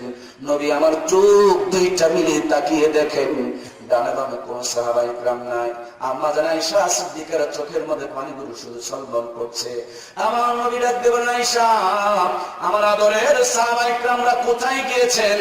আম্মা জান বলেন, নবীজি গো নামাজের সময় হয়ে গেছে, আপনার জন্য অপেক্ষা করতেছিল আপনার আদরের সাহাবায়ে কিরামরা, কিন্তু কোন ক্রমেই যখন আপনার চেতনা ফিরে আসতেছে না, তখন আমার আবু বকরকে ইমাম বানায়া ওই যে আপনার মহব্বতের সাহাবীরা নামাজের মধ্যে কাঁদতে কাঁদতে অস্থির হয়ে নামাজ আদায় করছে। আল্লাহর হাবিব নামাজের কথা শুনে জলদি করে ছটফট করে জলদি করে ধরফর করে উঠে গিয়া নামাজের মধ্যে শামিল হইতে চায়, কিন্তু শরীরটা একটু দুর্বল হয়ে গেছে, কাইল হয়ে গেছে, লাজুক হয়ে গেছে। আল্লাহর হাবিব কোনো মতো উঠতে পারছেন না, বসতেও পারছেন না, দাঁড়াতেও পারছেন না। আম্মা জানকে ইশারা করে বলেন, আয়েশা জানালার পর্দাটা একটু টান দাও, মাথার নিচে হাত দিয়ে আমার মাথাটা একটু উঁচু করে ধরো, হয়তো নামাজে যাইতে পারবো না, জিন্দেগির শেষ নামাজটা এই দুই চোখ ভরে অন্তরকে শীতল করে একটু দেখতে চায়। আম্মা জান আয়েশা সিদ্দিকা বলেন, আমি হুজরার জানালার পর্দাটা টান দিয়ে দিলাম, এরপর নবীজির মাথার নিচে হাত দিয়ে মাথা মুবারক উঁচু করে ধরলাম। আল্লাহর হাবিব অপলক দৃষ্টিতে বহুক্ষণ ধরে নামাজের দিকে তাকিয়ে রয়েছেন, ঠোঁট দুটো অবুঝ বাচ্চার মতো নড়তেছে, গাল বেয়ে চোখের পানিগুলো জমিনকে স্পর্শ করছে। অনেকক্ষণ পর নবীজি আমার যখন মাথার ঘাড়িগুলি ছেড়ে দিলেন, আম্মা জান আয়েশা সিদ্দিকা বলেন, আমি আমার নবীজির মাথা মুবারককে কোলের মধ্যে তুলে নিলাম, আঁচলের কোনা দিয়া বারবার নবীজির চোখের দুইটা কোনাগুলো মুছে দিচ্ছিলাম, আর নবীজির চোখের পানিগুলো বন্ধ করার চেষ্টা করছিলাম, কিন্তু কোন ক্রমে আল্লাহর হাবিবের চোখের পানিগুলো বন্ধ করতে পারছিলাম না। আমার নবীর ঠোঁটের কাছে মুখ লাগায়া নবীজিকে ডাকতে বললাম, নবীজি গো ভীষণ কষ্ট হচ্ছে গো, মনে হয় নবীজি আপনার তার জন্য চোখের পানিগুলো বার মানছে না। আল্লাহর হাবিব ডাকতে বললেন, আয়েশা এই দুইটা চোখে এ জীবন ভরে যত পানি দেখেছ সমস্ত পানিগুলো ছিল দুঃখ, কষ্ট আর বেদনার পানি, কিন্তু তাই বলে আজকের পানিগুলোকে আমার তেমন ভেবো না। ও আয়েশা, যে নামাজের জন্য 63 বছর মেহনত করেছি, যে নামাজের জন্য তায়েফের ময়দানে রক্ত ঝরিয়েছি, যে নামাজের জন্য উহুদের প্রান্তরে দাঁতকে শাহাদত করে দিয়েছি, যে নামাজের জন্য আল্লাহর কাছে আরশে আজিমে গিয়ে নামাজের হাদিয়া নিয়ে এসেছি, আমি এখন চলে যাব, সব উম্মতগুলো নামাজে দাঁড়িয়ে গেছে, আর নামাজের দৃশ্য দেখে আমার কলিজাটা, আমার হৃদয়টা, আত্মাটা ভরে গেছে। এই জন্য কষ্টের পানি নয়, আনন্দের পানিগুলো যাবার শেষ বেলায় এই চোখের পানিগুলো আল্লাহর জমিনকে সাক্ষী বানাইতেছে। আজকে সম্ভবত জেএসসি পরীক্ষা হয়েছে, ফলাফল হয়েছে, এই পরীক্ষায় সমগ্র বাংলাদেশের সবচেয়ে ভালো রেজাল্ট যিনি করেছেন, তার বাবা যদি একজন কৃষক মানুষ হয়, খেটে খাওয়া মানুষ হয়, মা যদি একজন গৃহিণী হয়, ওই মায়ের কানে যখন খবরটা এসেছে আপনার সন্তান টোটাল বাংলাদেশের সবচেয়ে ভালো রেজাল্ট করেছে, মা কথা হারিয়ে ফেলে, বাবাও অবাক হয়ে যায়, চোখ থেকে খালি পানিগুলো গড়ে। ও বন্ধু, এটা কষ্টের পানি নয়, এটা ব্যথার পানি নয়, এটা কষ্টের পানি না, বরঞ্চ সন্তানের সফলতার কথা শুনে হৃদয় থেকে আনন্দের পানিগুলো জমিনকে সাক্ষী বানাই। কথা বলুন ঠিক কিনা? আমার নবী রাব্বুল আয়েশা, এই পানিগুলো দেখে তুমি ভেবো না আমি কষ্ট পেয়ে কান্না করছি, না, আমি এখন চলে যাব। বিদায় বেলা আমার সমস্ত সাহাবায়ে কিরামকে আমি নামাজে দেখেছি, আর নামাজের দৃশ্য দেখে আমার কলিজাটা ভরে গেছে আয়েশা, সেই জন্য চোখের পানিগুলো জমিনকে স্পর্শ করছে। কিয়ামত পর্যন্ত আনেওয়ালা উম্মতের কাছে বলে দিও আয়েশা, আমার উম্মতেরা যদি নামাজটা সঠিকভাবে আদায় করতে পারে, দুনিয়ার বুকে এমন কোন শক্তি নাই আমার উম্মতকে দাঁড়িয়ে রাখতে পারে। উম্মত যখনই বিপদে পড়বে 2 রাকাত নামাজ পড়ে আমার মালিককে স্মরণ করবে। আমার মালিক ওয়াদা করে রেখেছেন, ওয়া কানা হাক্কান আলাইনা নাসরুল মুমিনিন, মুমিন যদি বিপদে পড়ে সহযোগিতা চাই, আল্লাহ বলেন সেই মুমিনের সহযোগিতা করা আল্লাহর জন্য ওয়াজিব হয়ে যায়। আমার ভাইয়েরা, বগুড়া ঢোকার আগে মাস্তানগড় তার সাক্ষী রয়েছে। রাজশাহীর পদ্মা নদীর কিনারে শাহ সুলতানের শাহ মাকদুমের কবর তার সাক্ষী রয়েছে। সিলেটের জমিনে শাহজালালের কবর তার সাক্ষী রয়েছে। কিন্তু দুর্ভাগ্যের মুসলমান, যে ওলিরা নামাজ নিয়ে এসেছেন, যে ওলিরা দাওয়াত নিয়ে এসেছেন, যে ওলিরা আমার ভাইরা পাপ মুক্ত করার জন্য এসেছেন, এখন সেই আল্লাহ ওলিদের কবরকে দখল করে নিয়ে সেখানে ভণ্ডামি শুরু করে গাঁজার ব্যবসা জমজমাট চলছে। কথা বলুন ঠিক কিনা? সম্মানিত প্রাণের ভাইয়েরা আমার, এই নামাজকে আল্লাহ রাব্বুল আলামিন দান করেছেন মেরাজের রজনীতে। আল্লাহর হাবিব জনাবে মুহাম্মদ রাসূলুল্লাহ সাল্লাল্লাহু আলাইহি ওয়াসাল্লাম বলেন, আমি যখন মেরাজে যাই, মেরাজে যাওয়ার আগে ওযু করেছিলাম, মেরাজ থেকে ফিরে এসে দেখতেছি ওযুর পানিগুলো পড়তেছে। মেরাজে যাওয়ার আগে ঘরের দরজা বন্ধ করেছিলাম, মেরাজ থেকে ফিরে এসে দেখতেছি ঘরের দরজার শিকলটাও পর্যন্ত নড়তেছে। ওই নবী বলেছেন মেরাজ হয়েছে 27 বছর। 27 বছর ওযুর পানি করতে পারে না, 27 বছর ঘরে শিকল নড়তে পারে না, তারপরও কেমনে সম্ভব হলো? বন্ধুরা আমার, আপনাদের আমাদের মেন রোড দিয়ে যদি প্রধানমন্ত্রী যায়, খুব খেয়াল করে দেখবেন সাধারণ পাবলিকের চলাফেরা বন্ধ করে দেয়, রিক্সা ভ্যান বন্ধ করে দেয়, ট্রাফিক সিগন্যাল গুলো অফ করে দেয়। যতক্ষণ পর্যন্ত প্রধানমন্ত্রী পার হয়ে যাবে না, ততক্ষণ পর্যন্ত সাধারণ পাবলিকের রাস্তায় চড়তে দেওয়া হয় না। বাংলার প্রধানমন্ত্রীর জন্য আমাদের রোডের যদি চলাফেরা বন্ধ হয়ে যায়, আল্লাহর পরে যেই নবীর শান মানার মর্যাদা, ওই নবী যখন ঘরের দরজার বাইরে পা দিয়েছেন, মুহূর্তের ভিতরে আল্লাহ তাআলা গোটা পৃথিবীর কুল কায়নাতের সব গতিপথকে স্টপ করে দিয়েছেন, বন্ধ করে দিয়েছেন, ওয়াক করে দিয়েছেন। শুধুই মাত্র দুইজন, আল্লাহ আর মুহাম্মাদুর রাসূলুল্লাহ, একাকী নিরিবিলি জান্নাত জাহান্নাম আরশে আজিম লৌহে কালাম সব কিছু তর্ণ তর্ণ করে আল্লাহ আমার নবীজিরে দেখাইছেন। সুবহানাল্লাহ। নবীজি আমার মেরাজে গিয়া আদম নবীর লম্বা জিন্দেগির ডায়েরি দেখে অবাক হয়ে গেলেন। ওগো আল্লাহ, 1000 বছর আদি পিতা আদমকে তুমি হায়াত দিয়েছো, আদমের সন্তানগুলোকে যদি তুমি 1000 বছর হায়াত দিতে, কতই না তারা ইবাদত করতে পারতো। মুসা আলাইহিস সালামকে কত লম্বা হায়াত দিয়েছো, আমার উম্মতকে যদি এত লম্বা হায়াত দিতে, আমার উম্মতেরা তো অনেক নেকি কামাই করতে পারতো।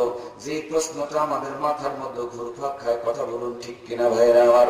গ্রামের মধ্যে একদল মানুষ কাজ করে, যাদেরকে লেবার বলা হয়, ডেলিভার বলা হয়, পার্ট বলা হয়, কাজের লোক বলা হয়। সারাদিন যদি কাজ করে সর্বোচ্চ 500 টাকা বেতন পায়। আর একদল লোককে ইঞ্জিনিয়ার কিংবা বৈজ্ঞানিক বলা হয়।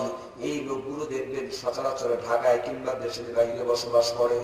আপনার পার্বতীপুর অথবা সৈয়দপুরে 10 তলা মানের একটা ভিআইপি বিল্ডিং বানাবেন, ইঞ্জিনিয়ার ছাড়া প্ল্যান করা যাবে? ইঞ্জিনিয়ারকে দাম দিতে গেছেন, ইঞ্জিনিয়ার বলেন রোডের অবস্থা ভালো না, আমি নরমালি সৈয়দপুর কিংবা পার্বতীপুরে যেতে পারবো না। আমরা বলি ঠিক আছে, আপনার জন্য বিমানের টিকিট কনফার্ম করে দিলাম। তিনি বলেন উত্তরবঙ্গে প্রচন্ড ঠান্ডা, আমি কিন্তু নরমাল জায়গায় বসবো না। আমরা বলি ঠিক আছে, আপনার জন্য এসি রুমের ব্যবস্থা করে রাখলাম। তিনি বলেন নরমাল খাবার কিন্তু আমি খাবো না। আমরা বলি ঠিক আছে, আপনার জন্য দামি খাবারের অ্যারেঞ্জমেন্ট করে রেখে দিলাম, নরম কাগজ, নরম কলম, দামি গাড়ি, দামি খাওয়া, এসি রুমের ব্যবস্থা, বিমানে চড়ে আসা যাওয়া সব ব্যবস্থা করে দেই। কারেন্ট চলে গেলে মালিক হইয়া ইঞ্জিনিয়ারকে পাখা দিয়ে বাতাস করি, স্যার স্যার বলে সম্বোধন করি। ইঞ্জিনিয়ার 3 ঘন্টা প্ল্যান করে 10 তলা বিল্ডিং এর একটা ডিজাইন করে নকশা করে যখন প্ল্যানটা পাস করায় নিয়ে যায়, দেখবেন সৈয়দপুরের মানুষই 5 লক্ষ টাকা বিটকেসের মধ্যে ঢুকায়া স্যারের সামনে দাঁড়ায় কয়, স্যার আমরা উত্তরবঙ্গের মানুষ, আমাদের ধানের দামের দাম আছে, কিন্তু তারপরে সার বিষের দাম বেড়ে গেছে, তার জন্য তেমন কোন রেজাল্ট নাই, মাত্র 5 লক্ষ টাকা দিয়েছি, মনে কিছু নেবেন না। ওই স্যার যখন চলে যায়, মাটি কাটার জন্য আবার লেবার লাগায় দেয়, লেবার 8 ঘন্টা ডিউটি করে, বেতন পায় 500। ইঞ্জিনিয়ার 3 ঘন্টায় কামাই করছে কয় লাখ? এটাও মানুষ, ওটাও মানুষ। এর জন্য খাবে তো দামি খাবার নাই, সার সার বলাও নাই, কিচ্ছুই নাই, তারপর 8 ঘন্টা ডিউটি করে মাত্র 500 টাকা বেতন পায়। ইঞ্জিনিয়ার বিমানে আসে, বিমানে যায়, এসি রুমের মধ্যে বসে দামি দামি খায়, স্যার স্যার বলে সম্মান পায়, বিদায় বেলায় 5 লক্ষ টাকা নিয়ে চলে যায়। আমার নবী 7 বছর মিরাজ করে যতটুকু অর্জন করেছেন এগুলো অনেক কিছুই দেখে তার ভিতরে আফসোস পয়দা হয়ে গেছে। আমার আল্লাহ বলে, বন্ধু গো মনে কোন আফসোস তুমি রেখো না, তোমার মনের আফসোস গুলো মিটিয়ে দেওয়ার জন্য আমি 50 জন নবীর স্মৃতি থেকে 50 ওয়াক্ত নামাজ তোমারে দান করে দিলাম। উম্মত 50 ওয়াক্ত পড়তে পারবে না, সিস্টেম করে আল্লাহ 50 কে 5 এর ভিতরে ঢুকায়া দিলেন। যে 5 ওয়াক্ত নামাজ দান করলেন, এই 5 এর ভিতরে ফজরের ফরজ নামাজ কয় রাকাত? আমার প্রাণের ভাইয়েরা 2 রাকাত নামাজ। এমন একটা টাইমে ফজরের নামাজ, এই টাইমে ঘুম ভাঙতে চায়। মুয়াজ্জিন বলেন সালাতু খায়রুম মিনান নাওম, ঘুম হইতে নামাজ ভালো। বাংলার জমিনে 90% মুসলমানের কাছে এখন নামাজের চাইতে ঘুমই।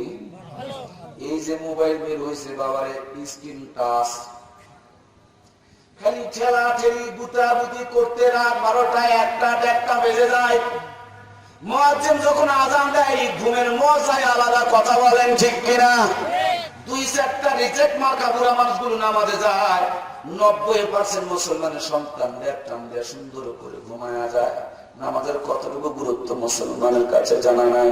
আমার ভাইয়েরা, এই দুনিয়ার বুকে আল্লাহ রাব্বুল আলামিন আমাদের আদি পিতা হিসেবে যারা ঘোষণা করেছেন, জান্নাতের ভিতরে রয়েছিলেন, শয়তানের ধোঁকায় পড়ে একটা ভুল করে দুনিয়াতে এসেছিলেন। 350 বছর ধরে দুনিয়াতে আল্লাহর কাছে কেঁদেছেন। আমাদের আব্বা জান আদি পিতা হযরত আদম, এই তো প্রতিবেশী দেশ শ্রীলঙ্কার যদি পাহাড়ে তারা নামানো হয়েছিল। শরীরে কাপড় ছিল না, পোশাক ছিল না, বড় বড় গাছের 3 টুকরা পাতা দিয়ে ইজ্জতকে ঢেকে রেখেছিলেন। এই জন্য মৃত্যুর পর পুরুষদের জন্য কাপড়ের কাপড় কয় পিস? আদি মাতা হযরত হাওয়া, আরবিতে জাদ্দাতুন মানে দাদি, জেদ্দাতে পাঠানো হয়েছিল। সেই জন্য দাদির কবর আজ পর্যন্ত সৌদির জেদ্দা আরব সাগরের কিনারে তার কবরটা আজ পর্যন্ত রচিত রয়েছে। ওই দাদিকে জেদ্দাতে পাঠানো হলো, বড় বড় গাছের 5টা টুকরা পাতা দিয়ে ইজ্জতকে ঢেকে রেখেছিলেন। যদিও মৃত্যুর পর পুরুষের জন্য কাপড়ের কাপড় 3 পিস, কিন্তু বলুন তো দেখি মেয়েদের জন্য কয় পিস? ওই 5 পিস। তার মানে আমাদের বড় মা আদি মাতা হযরত হাওয়ার স্মৃতি। তিনি দুনিয়াতে আসলেন ওই জায়গায়, আর আব্বাজান আসলেন এই জায়গায়। 350 বছর কেঁদে আরাফা মানে মিলন হওয়া, মিলিত হওয়া, একত্রিত হওয়া। এই দুনিয়ার বুকে যত মানুষ জন্মগ্রহণ করবে, আল্লাহ কিয়ামতের ময়দানে আদম আর হাওয়া যেই ময়দানে একত্রিত হয়েছে, ওই আরাফার ময়দানে সকলকে একত্রিত করাবে।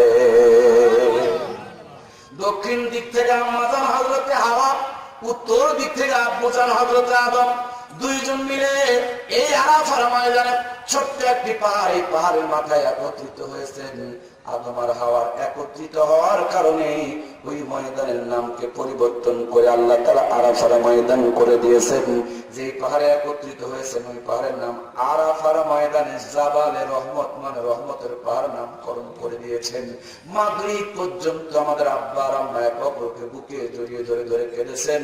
আল্লাহ তাআলা হাজীদের জন্য মাগরিব পর্যন্ত আরাফার ময়দানে অবস্থান করা বিধান বানিয়ে দিয়েছেন। আদম আর হাওয়ার চোখের পানির বদলাতে 12.5 কিলোমিটার এলাকা আরাফার ময়দানকে কিয়ামত পর্যন্ত পবিত্র করে দিয়েছেন। আদি পিতার মাতা কান্না করছেন, আল্লাহ রাব্বুল আলামিন তাদের জিন্দেগীর গুনাহগুলো তো মাফ করে দিয়েছেন, তারপরও কান্না করেন। আমার আল্লাহ ডাক দেবার, আদম রে, ও হাওয়া, আর কেঁদো না, তোমাদের কান্না আমি আল্লাহ সহ্য করতে পারছি না। শুধু তোমাদের জিন্দেগীর গুনাহগুলো মাফ করে দিয়ে আমি আল্লাহ তাআলা ক্ষান্ত হলাম না। তোমার সন্তানদের জন্য বড় ওসিলা বানায় দিলাম। যেমনি ভাবে তুমি আরাফার ময়দানে এসেছো, তোমার গুনাহ মাফ করে দিয়েছি। সন্তানদের বলে দিও, হজের গুরুত্বপূর্ণ 3টা ফরজের মধ্যে দামি ফরজ উকুফে আরাফা, আরাফার ময়দানে প্রবেশ করাকে ফরজ বানায় দিলাম। তোমার সন্তানরা যদি 9 জিলহজ আরাফার দিনে এই সীমানার ভিতরে প্রবেশ করতে পারে, আমি আল্লাহ ওয়াদা তোমার দিয়া দিলাম, জান্নাতে তোমার মাফ করেছি। তোমার সন্তানদের তেমনি মাফ না করা পর্যন্ত আরাফার সীমানা থেকে আমি আল্লাহ বের করে নিয়ে যাব না। হজের মাসআলার কিতাবে লেখা হয়েছে, কোন একটা পাখি আরাফার দিন আরাফার সীমানার আকাশের উপর দিয়ে উড়ে যদি যায়, আল্লাহ তাআলা ওই পাখিটারও হজ কবুল করে নেয়। সুবহানাল্লাহ। মহান আল্লাহর কাছে হৃদয় থেকে প্রার্থনা জানাই, আল্লাহ রাব্বুল আলামিন সকলকে যেন আরাফার ময়দানে যাওয়ার তৌফিক দিয়ে দেয়, জোরে বলুন আমিন। আরাফার ময়দান করে দিয়া মুজদালিফায় গেলেন, খোলা আকাশে নিচে রাত্রি যাপন করলেন। বাবা মার স্মৃতিটা আল্লাহর কাছে বড় ভালো লাগলো। কিয়ামত পর্যন্ত হজের গুরুত্বপূর্ণ দামি একটা ওয়াজিব আমার আল্লাহ তাআলা বানিয়ে দিলেন। যত বড় কোটিপতি হন, যত টাকাওয়ালা হন না কেন, বাবা আর মা খোলা আকাশের নিচে রাত্রি যাপন করেছে, আপনাকে আমাকে খোলা আকাশের নিচে রাত্রি যাপন করতে হবে, এটা আমার আল্লাহ তাআলা ওয়াজিব বানিয়ে দিয়েছেন। ওই মুজদালিফা পাড়ি দিয়া খানায় কাবায় গিয়া চোখের পানিগুলো ছেড়ে দিয়া আব্বুজান দোয়া করছেন, রব্বানা যালামনা ওয়া ইল্লাম তাগফির লানা ওয়া তারহামনা লানাকুনান্না মিনাল খাসিরিন। আমার আল্লাহ বলেন, তোমার এই অনুতপ্ততার দোয়া আমি আল্লাহর কাছে বড় ভালো লেগেছে। কোরআনুল কারীমের ভিতরে তোমার সন্তানদের জন্য এই দোয়াকে দিয়া দিলাম, সন্তানদের বলে দিও তোমার মতন করে আমার বাইতুল্লাহর সতরে দোয়ারত অবস্থায় যদি তোমার সন্তানরা দোয়া করতে পারে, তুমি আদমরে যেমন মাফ করেছে তোমার সন্তানদের মাফ করবো, তার প্রতিশ্রুতি দান করে দিলাম। ফজরের টাইমে আমাদের আদি পিতা হযরত আদম আলাইহিস সালাম দোয়া করতেছেন, 7 মারতবা দোয়া করছেন। হজরের দ্বিতীয় ফরজ দোয়া ফিজিয়ারা ফরজ আমার আল্লাহ তাআলা বানিয়ে দিয়েছেন। 7 মারতবা দোয়া করে চোখের পানিগুলো ছেড়ে দিয়া হজর আসওয়াদ নামক কালো পাথর বরাবর দাঁড়ায়া, যে পাথরে চুম্বন করলে বান্দার জিন্দেগীর সমুদয় গুনাহগুলোকে আল্লাহ তাআলা টেনে নিয়ে নেয়, মাফ করে দেয়, নিষ্পাপ বানিয়ে দেয়, জোরে বলুন সুবহানাল্লাহ। ওই হজর আসওয়াদ কালো পাথর বরাবর দাঁড়ায়া আমাদের আদি পিতা হযরত আদম ফজরের টাইমে চোখের পানিগুলো ছেড়ে দিয়ে আল্লাহর কাছে রোনাজারি করছেন। আমার আল্লাহর কুদরতি পরিচয় শেষে গেছে। আনুষ্ঠানিক ভাবে আল্লাহ রাব্বুল আলামিন হযরত আদমের তওবার কবুল করে নিয়ে মাফ করে দিয়েছেন। সিজদায় লুটিয়ে করেছেন আমাদের আব্বা জান আদি পিতা হযরত আদম 2 রাকাত নামাজ আদায় করেছিলেন। সেই দিন যদি উনি 3 রাকাত নামাজ পড়তেন, ফজরের নামাজ আমাদের 3 রাকাত পড়তে হতো, 1 রাকাত পড়লে 1 রাকাত পড়তে হতো, রাত 3টায় পড়লে 3টায় পড়া লাগতো, সকাল 8টায় পড়লে 8টায় পড়তে হতো। ঠিক যেই টাইমে আমরা ফজর আদায় করি, এই ফজরের টাইমে আমাদের আদি পিতা হযরত আদম 2 রাকাত নামাজ আদায় করেছেন। আদম আলাইহিস সালামের উম্মতের জন্য 1 ওয়াক্ত মাত্র 2 রাকাত নামাজ ফরজ ছিল। বিশ্ব নবী আদম আলাইহিস সালামের লম্বা জিন্দেগি দেখে মনে আফসোস করেছেন। আল্লাহ তাআলা বন্ধুর মনের আফসোসটুকু মিটিয়ে দেওয়ার জন্য আদি পিতা হযরত আদম আলাইহিস সালামের জিন্দেগি থেকে ফজরের 2 রাকাত নামাজ আমার নবীর কাছে মিরাজের রজনীতে দান করেছেন, উপহার দিয়েছেন, ঘোষণা করে দিয়েছেন, ও বন্ধু তোমার উম্মতের হায়াতে আমি আদম আলাইহিস সালামের মতন 1000 বছর লম্বা করে দেই নাই, মগর আদম আলাইহিস সালামের জিন্দেগি থেকে ফজরের 2 রাকাত নামাজ দান করে দিলাম। উম্মতকে বলে দিও কষ্ট করে ফজরের 2 রাকাত নামাজ যদি আদায় করতে পারে, আমি আল্লাহ তাআলা ফজরের 2 রাকাত নামাজের বিনিময়ে আদম আলাইহিস সালামের 1000 বছর জিন্দেগি বরাবর সওয়াব দান করে দেব। সুবহানাল্লাহ। ভাই জোরে বলেন সুবহানাল্লাহ। অনেকেই সুবহানাল্লাহ বলছেন না, বলে হুজুর সুবহানাল্লাহ বলে আপনি নামাজ যে পড়ি না। জি, আপনি নামাজ না পড়লে কি হলো, মরার পর আপনার জানাজার নামাজ হয় কিনা? আমার মনে পড়ে যে নামাজগুলো পড়া ঠিক না। যে নিজের নামাজ পড়ে না, মরার পর তার জানাজার নামাজ পড়ে লাভ কি রে ভাই? সৌদি আরবের লেটেস্ট মুফতি, শেষ মুফতি, বর্তমানে যিনি মুফতি, সম্ভবত 24 কিংবা 25 দিন আগে তিনি ফতোয়া জারি করেছেন, বেনামাজি যদি মারা যায় মাইকিং করে তার জন্য বড় জানাজা নামাজ পড়া দরকার, জানাজাবিহীন কবর দেওয়া ভালো। সৌদি আরবের লেটেস্ট মুফতি বলছে জানাজাবিহীন কবর দেওয়া। এই বেনামাজি ভাই শুনতে পাচ্ছেন? জি, আপনি মরে গেলে জানাজাবিহীন আপনাকে কবর দেওয়া ভালো। নিজের নামাজ পড়ে নাই তো মরার পর আপনার নামাজ কিসের মিয়া? এই ফাঁকিবাজি দিয়ে কি হবে? মরার আগে যদি আপনি নামাজ পড়েন তাহলে মরার পর আপনার নামাজ কাজে লাগবে। কথা বলুন ঠিক কিনা? মরার আগ পর্যন্ত কোরআন মানি না, হাদিস মানি না, সুন্নাত মানি না, ইসলামের কথা শুনতেই পারি না, আবার মরার পর তখন হুজুর ছাড়া চলে। এই বাটপাড়ি সিটারি গুলো আমাদের বন্ধ করতে হবে। মুফতি সাহেব বলছেন বেনামাজি যদি মারা যায় মসজিদের খাটলিতে না তোলাই তার জন্য ভালো, কারণ নামাজি যে খাটলিতে চড়ানো হয় সেই খাটলিতে বেনামাজি তোলা ঠিক। যে কবরস্থানে নামাজিকে মাটি দেওয়া হয় সেই নামাজি কবরস্থানের মধ্যে বেনামাজিকে মাটি দেওয়া ঠিক। বেনামাজির নামাজ পড়িয়ে ইমাম সাহেব কবরে নামার সময় দোয়া করে বিসমিল্লাহি ওয়া আলা মিল্লাতি রাসূলুল্লাহ। এতদিন ছিল বিসমিল্লাহি ওয়া আলা মিল্লাতি শয়তান। হুজুর কত বড় মিথ্যাবাদী মরার পর বলে কয় না, হুজুর কত বড় মিথ্যাবাদী, দেখেন না হুজুর কত বড় মিথ্যাবাদী। এই গোটায় চুল চোর ছিল, বাটপার ছিল, গাঁজাখোর ছিল। গাঁজাখোরে মরার পর কয় বিসমিল্লাহি ওয়া আলা মিল্লাতি। কথা বলা বুঝতে পারছেন আপনারা? জি, আপনারা বুঝলেও কথা বলবেন না, কারণ এই ব্যায়াম তো আপনাদের ভিতরে রয়েছে। আমার ভাইয়েরা, কষ্ট হচ্ছে মনে হয় আপনাদের? খারাপ লাগতেছে কি? আমি কি ভুল বললাম? মরার আগ পর্যন্ত যদি নামাজের পক্ষে না থাকে, মরার পর নামাজ দিয়ে কি হবে রে ভাই? কোন একটা আসামি যদি আপনাদের পার্বতীপুর থানায় ধরা পড়ে যায়, আসামি যদি প্রথমেই ধরা পড়ার পর বলে স্যার সরি, এই সরি বললে নগদ যে বসানটা হইতো, নগদ বোঝেন তো? আমার কথা বুঝতে পারছেন তো ভাইরা? নগদ যে উত্তম মাধ্যম গণধরাই হইতো, বসান হইতো, ওই সরি বলার কারণে অন্তত পক্ষে নগদ বসানটা একটু হলেও কমে যাবে, যেহেতু ভুল স্বীকার করেছে। কিন্তু বেচারি যদি ভুল স্বীকার না করে চোখ দুইটা বের করে বলে ওসি তুমি কি আমার চিনো? সব চিন্তা করে যে জারি দিচ্ছে কোন নেতা হইতে তো উনি বুদ্ধি না পায়া বিস্কুট হারা বলছে আমি প্রধানমন্ত্রীর চাষা। বুঝি সব চিন্তা করে কাম তো শেষ। কিন্তু প্রধানমন্ত্রীর চাষা যদি হয়, বেকার শেখার আলাদা হবে না ভাই? কি সুন্দর কোট প্যান্ট শার্ট সেন্ট, কিন্তু দাঁতের উপরে 2 ইঞ্চি ময়লা, চোখগুলো ঢুকে গেছে খালের ভিতরে, পা ফাটা, ঠ্যাং ফাটা, গায়ে সিমটি কাটলে পারে দুর্গন্ধ ছড়ায়।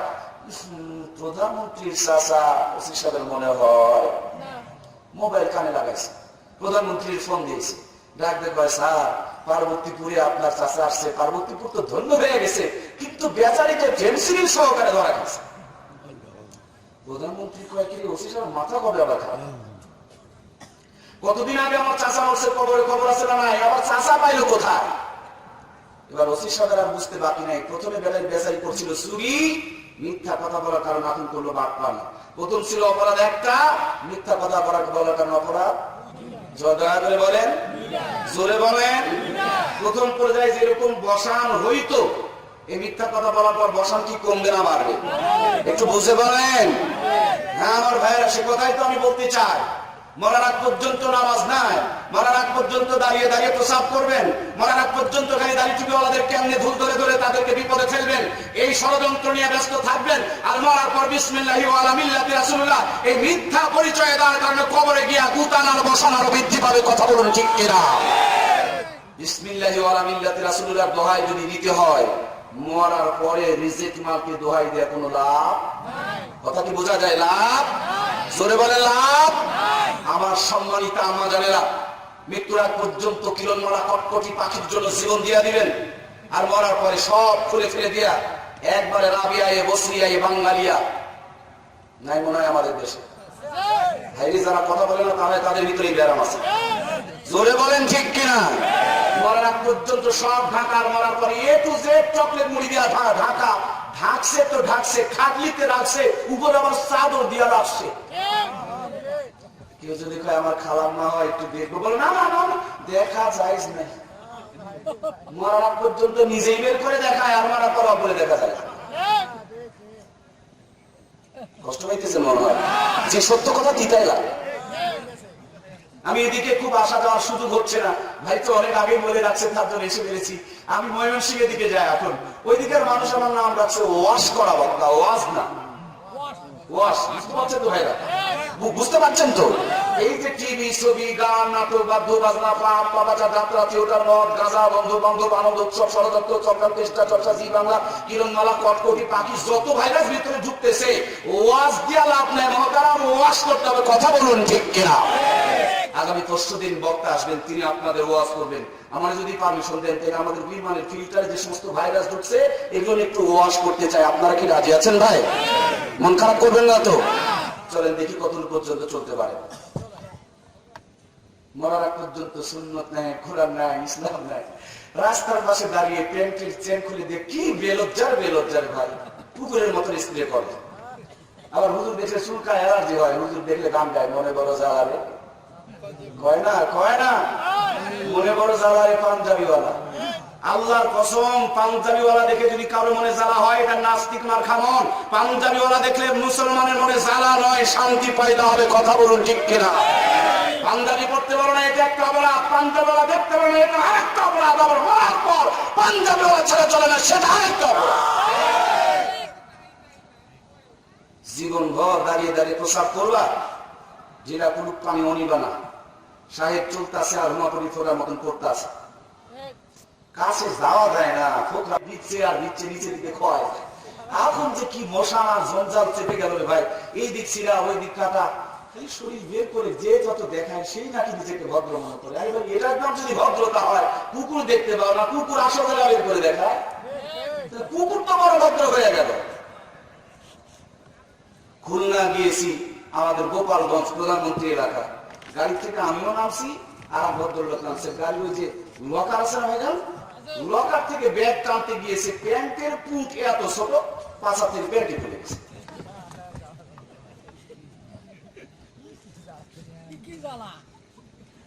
এই ভদ্রলোকগুলো এখন হুজুর দেখতে পারেন, আবার হুজুররা ভিক্ষা করে খায়। আচ্ছা ভাইরা আমার, আমি যদি আপনাদের কাছে 10 টাকা চেয়ে নিই, এই টাকাটা হালাল না হারাম? জোরে বলেন না রে ভাই। কিন্তু 10 টাকা যদি ঘুষ খায়, এই ভাই কোটওয়ালা, টাইওয়ালা, প্যান্টওয়ালা, আমরা ছায়া খাই তার মানে হালাল খাই, তুই সুদ খাস, ঘুষ খাস তার মানে 100% কুকুরের পায়খানার চাইতে নিকৃষ্ট হারাম খাস। কথা বলুন ঠিক কিনা? এই জন্য তাদের রুচি মুচি ঠিক নাই। মমতাজ আবার শাকিব খানের, শাহরুখ খানের ভুল করতে পারে না, খালি আলম সারা জীবন ভুল করে বিরোধিতা করে। কথা বলুন ঠিক কিনা?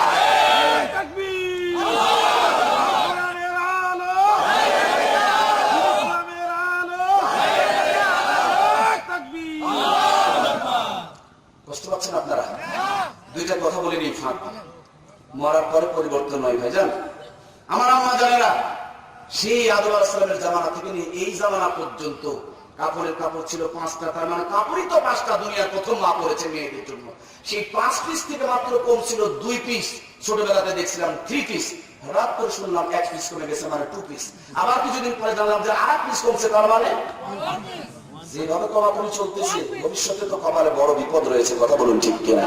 এমনি তো ডিজিটাল জামানা, সামনে তাকাবেন পায়জামা ফাটা, ঘাড় ঘোরাবেন মাজা কাটা, পিছনে তাকাবেন সিনেমার পোস্টার লাগা।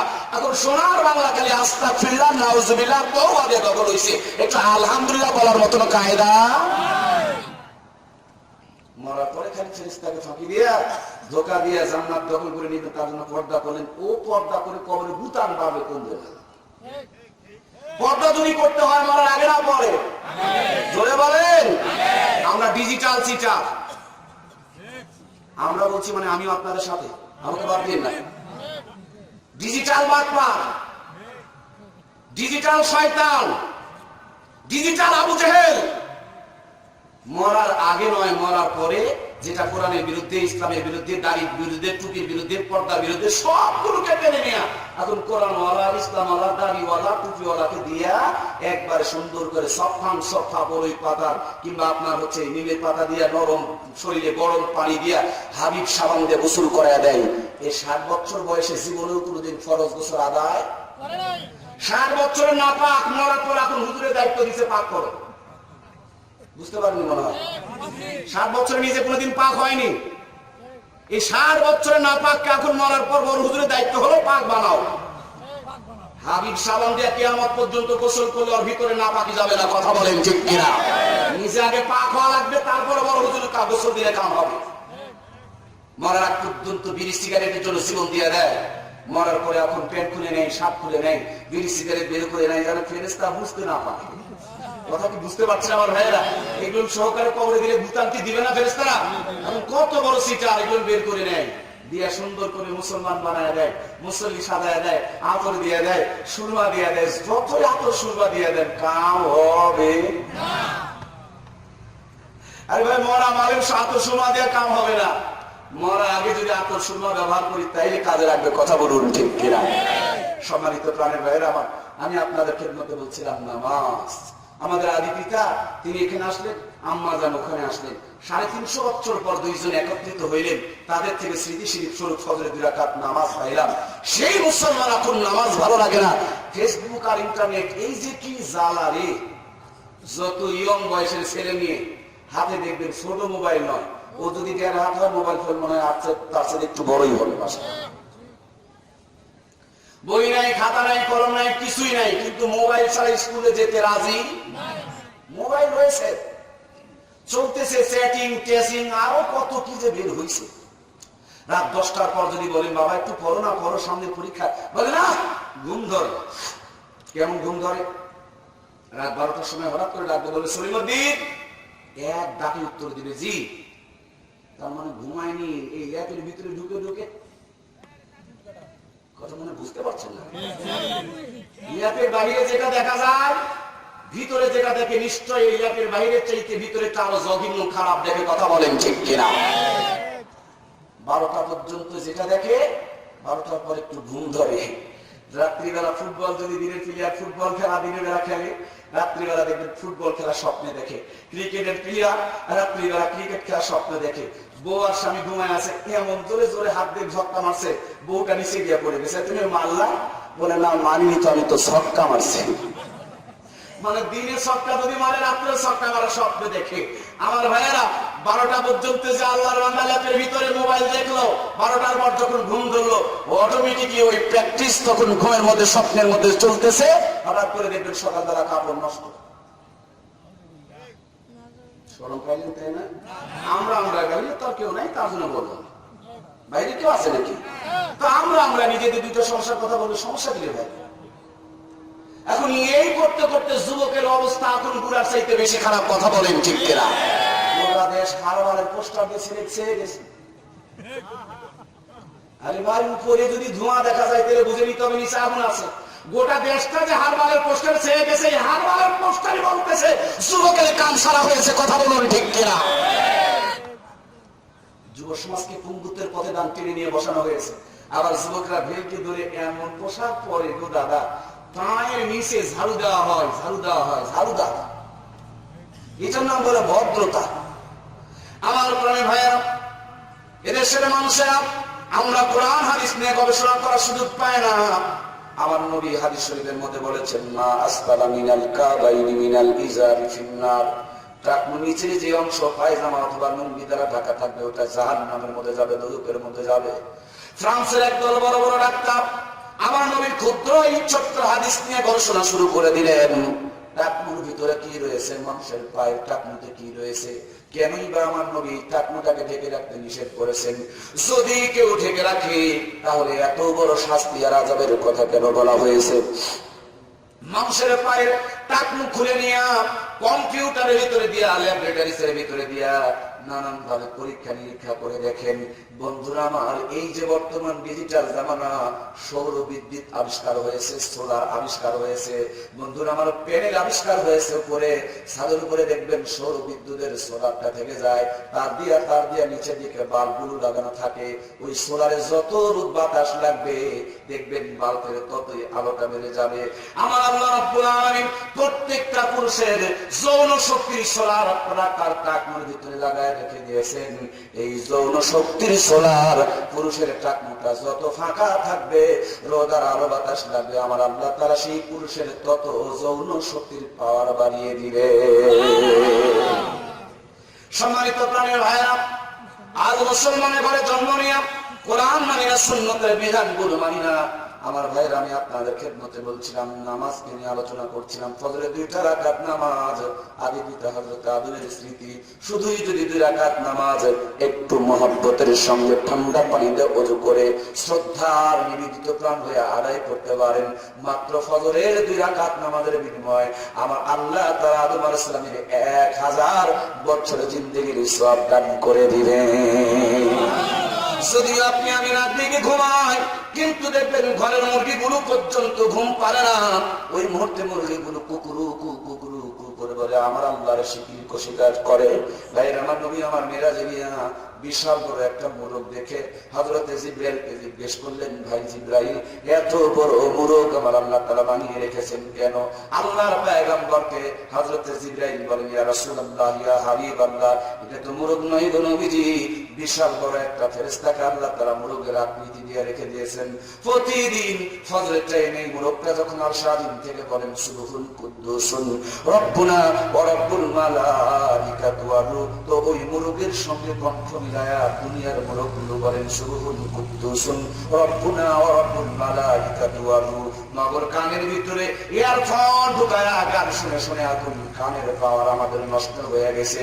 মুরুগে বলে রব্বুনা ওয়া রব্বুল মালাইকাতু ওয়ার রূহ, আর আমরা শুনি কুকুরু কু। কথা বলুন ঠিক কিনা? আমাদের ইমামে আবু হানিফা রাহমাতুল্লাহি আলাইহি আসরের নামাজ পড়ে ছোট্ট একটা জলছবির উপরে বসে কিতাব মুতালা করছে। এক চোর বেচারি চুরি করে এসে ওযু করতেছে। ওযুর পানিগুলো ইমাম সাহেবের সামনে দিয়ে ভেসে ভেসে যাচ্ছে। ইমাম সাহেব ওযুর পানি দিকে তাকায়া মুস্কি মুস্কি করে হাসতেছে। চোরের যখন ওযু করা শেষ, কাছে ডাক দিয়ে নিয়ে বলে, বাবা তুমি কি চুরি করেছো নাকি? চোর তো অবাক হয়ে গেছে, আমি চুরি করলাম হুজুর, আপনি বুঝলেন কেমনে? আল্লাহ বলি ডাক দিয়ে বলে, বাজান কেউ যদি সরিষার তেল ব্যবহার করে, কেরাসিনের তেল ব্যবহার করে, তারপর পানি দিয়ে যদি ধৌত করে, বলো তো দেখি পানির উপরে তেলগুলো ভেসে ভেসে যাবে কিনা? চোর মাথা ঝুঁকায় বলে, অবশ্যই ভেসে যাবে। বলে, না যদি ঠিক থাকে, সর্দি যদি না লাগে, তাহলে গন্ধ পাওয়া যাবে কিনা? ইমাম সাহেবের সামনে চোর মাথা ঝুঁকায় বলে, অবশ্যই গন্ধ পাওয়া যাবে। আমার জিন্দেগিতে মাসালার কিতাব যখন আমি পড়ছিলাম, তখন আমার ভিতরে প্রশ্নটা জেগেছিল, ওযুর পানি কেন নাপাক হবে? যতবার ওযু করবেন ওযুর পানি নাপাক, যদি 1 কোটি বার ওযু করেন তারপর ওযুর পানি নাপাক, যতই পবিত্র অবস্থায় ওযু করেন তারপর ওযুর পানি নাপাক। কারণটাই হলো আল্লাহর বান্দার বান্দি যখন ওযু করে, ওই ওযুর পানির সঙ্গে শুধু ময়লা আবর্জনা নয়, বান্দা বান্দির জিন্দেগির সগীরা গুনাহগুলোকে আমার আল্লাহ তাআলা ধুইয়া ধুইয়া মাফ করে দেয়। আমার নবী বয়ান করছেন, আম্মা আয়েশা সিদ্দিকা পাশে বসে বয়ান শুনছেন। নবীর কাছে আম্মা জান ডাকতে বলে, নবীজি গো, কিয়ামতের ময়দানে আপনার অনেক মানুষের ভিতরে ছোট্ট উম্মত গুলোকে কেমনে খুঁজে বের করবেন? আল্লাহর হাবিব ডাকতে বলেন, আয়েশা রে, কোন একটা ঘোড়ার মাথা যদি সাদা থাকে, বলো তো দেখি এই ঘোড়াটারে খুঁজে পাওয়া যাবে কিনা? আম্মা জান বলেন, কোনো কষ্ট হবে না। আমার নবী ডাকতে বলেন, আয়েশা রে, কিয়ামতের ময়দানে আমার গুনাহগার উম্মতেরা যারা 5 ওয়াক্ত নামাজের জন্য ওযু করেছেন, ওযুর জন্য যে অঙ্গ প্রত্যঙ্গগুলো ধৌত করেছেন, আমার আল্লাহ তাআলা ওযুর পানির খাতিরে এই অঙ্গ প্রত্যঙ্গের ভিতরে এমন নূর আর এমন আলো, এমন পাওয়ার বানিয়ে দিবে, আমি নবী আমার উম্মতের সেই ওযুর আলোকিত জায়গাগুলো দেখে দেখে জান্নাতের মধ্যে নিয়ে চলে যাব। ভাইয়ের আমার, ওযু নিয়ে যদি আলোচনা করি লম্বা হয়ে যাবে। ওযু করার জন্য দেখবেন সব জায়গাতে হাতের সিধা দিক ব্যবহার করছেন, কিন্তু গর্দান মোছে করার সময় উল্টা দিক ব্যবহার করতে হয়। ডাক্তাররা গবেষণা করে দেখেছেন, একটা মানুষের মাথায় প্রায় 50টার মতন রোগ হইতে পারে। আল্লাহর কোন বান্দা, কোন বান্দি 5 ওয়াক্ত নামাজ পড়ার জন্য দিনে 5 বার যখন গর্দান মোছে করবে, এই গর্দানের মধ্যে কালো কালো সাদা সাদা নানান ধরনের ছোট্ট ছোট নার্ভ এবং রগ থাকে, যেগুলো শক্ত হয়ে যায়, গরম হয়ে যায়। আমার ভাইরা মাঝে মাঝে নরম হয়ে যায়, মাঝে মাঝে এই নার্ভগুলো শর্ট হয়ে যায়, তখন তীব্র মাথা ব্যথা বেড়ে যায়, নানান সমস্যার সৃষ্টি হয়ে যায়।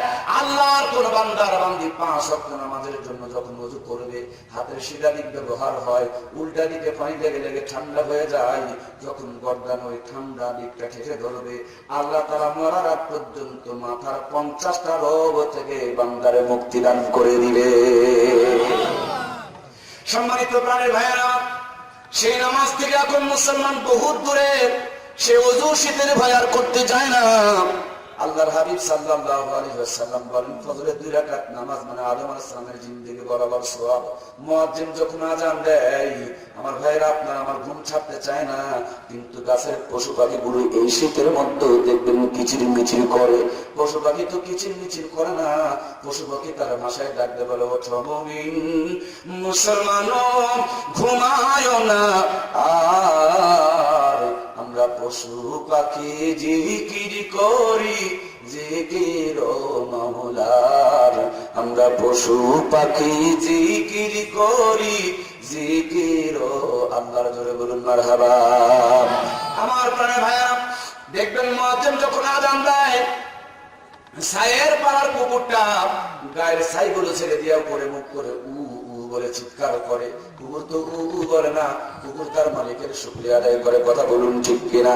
বন্ধুরা আমার, ওই মুহূর্তে আপনার আমার জন্য উচিত ছিল চোখ দুটো জ্বলতে জ্বলতে উচিত ছিল আপনার আমার জন্য দোয়া করা, আলহামদুলিল্লাহিল্লাযী আহইয়ানা বাদা মা আমাতানা ওয়া ইলাইহিন নুশুর।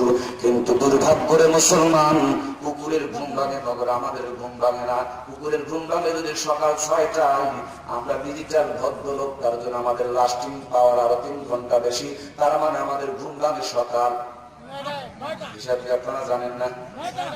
কুকুরের ঘুম ভাঙছে সকাল 6টায়, আমরা ডিজিটাল ভদ্রলোক মোবাইল চালাই, টিভি দেখি, তার জন্য আমাদের ঘুম ভাঙে আরো 3 ঘন্টা পরে।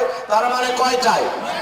কুকুরের ঘুম ভাঙার পর শুকরিয়া আদায় করে আমার আল্লাহ, আর আমাদের ঘুম ভাঙার পর আমরা ভদ্রলোক, তার জন্য বালিশের নিচ থেকে লম্বা লম্বা আগরবাতি বের করে, আগরবাতি মাইন্ড করিয়ে না ভাইরা আমার, মাইন্ড করলেন নাকি আপনারা? আগরবাতি ছিলেন না? আগরবাতি যেটা না খাইলে পায়খানা ক্লিয়ার হয় না, ছিলেন না? হাই রে বাবা, যে যত শিক্ষিত তার আগরবাতির দাম তত।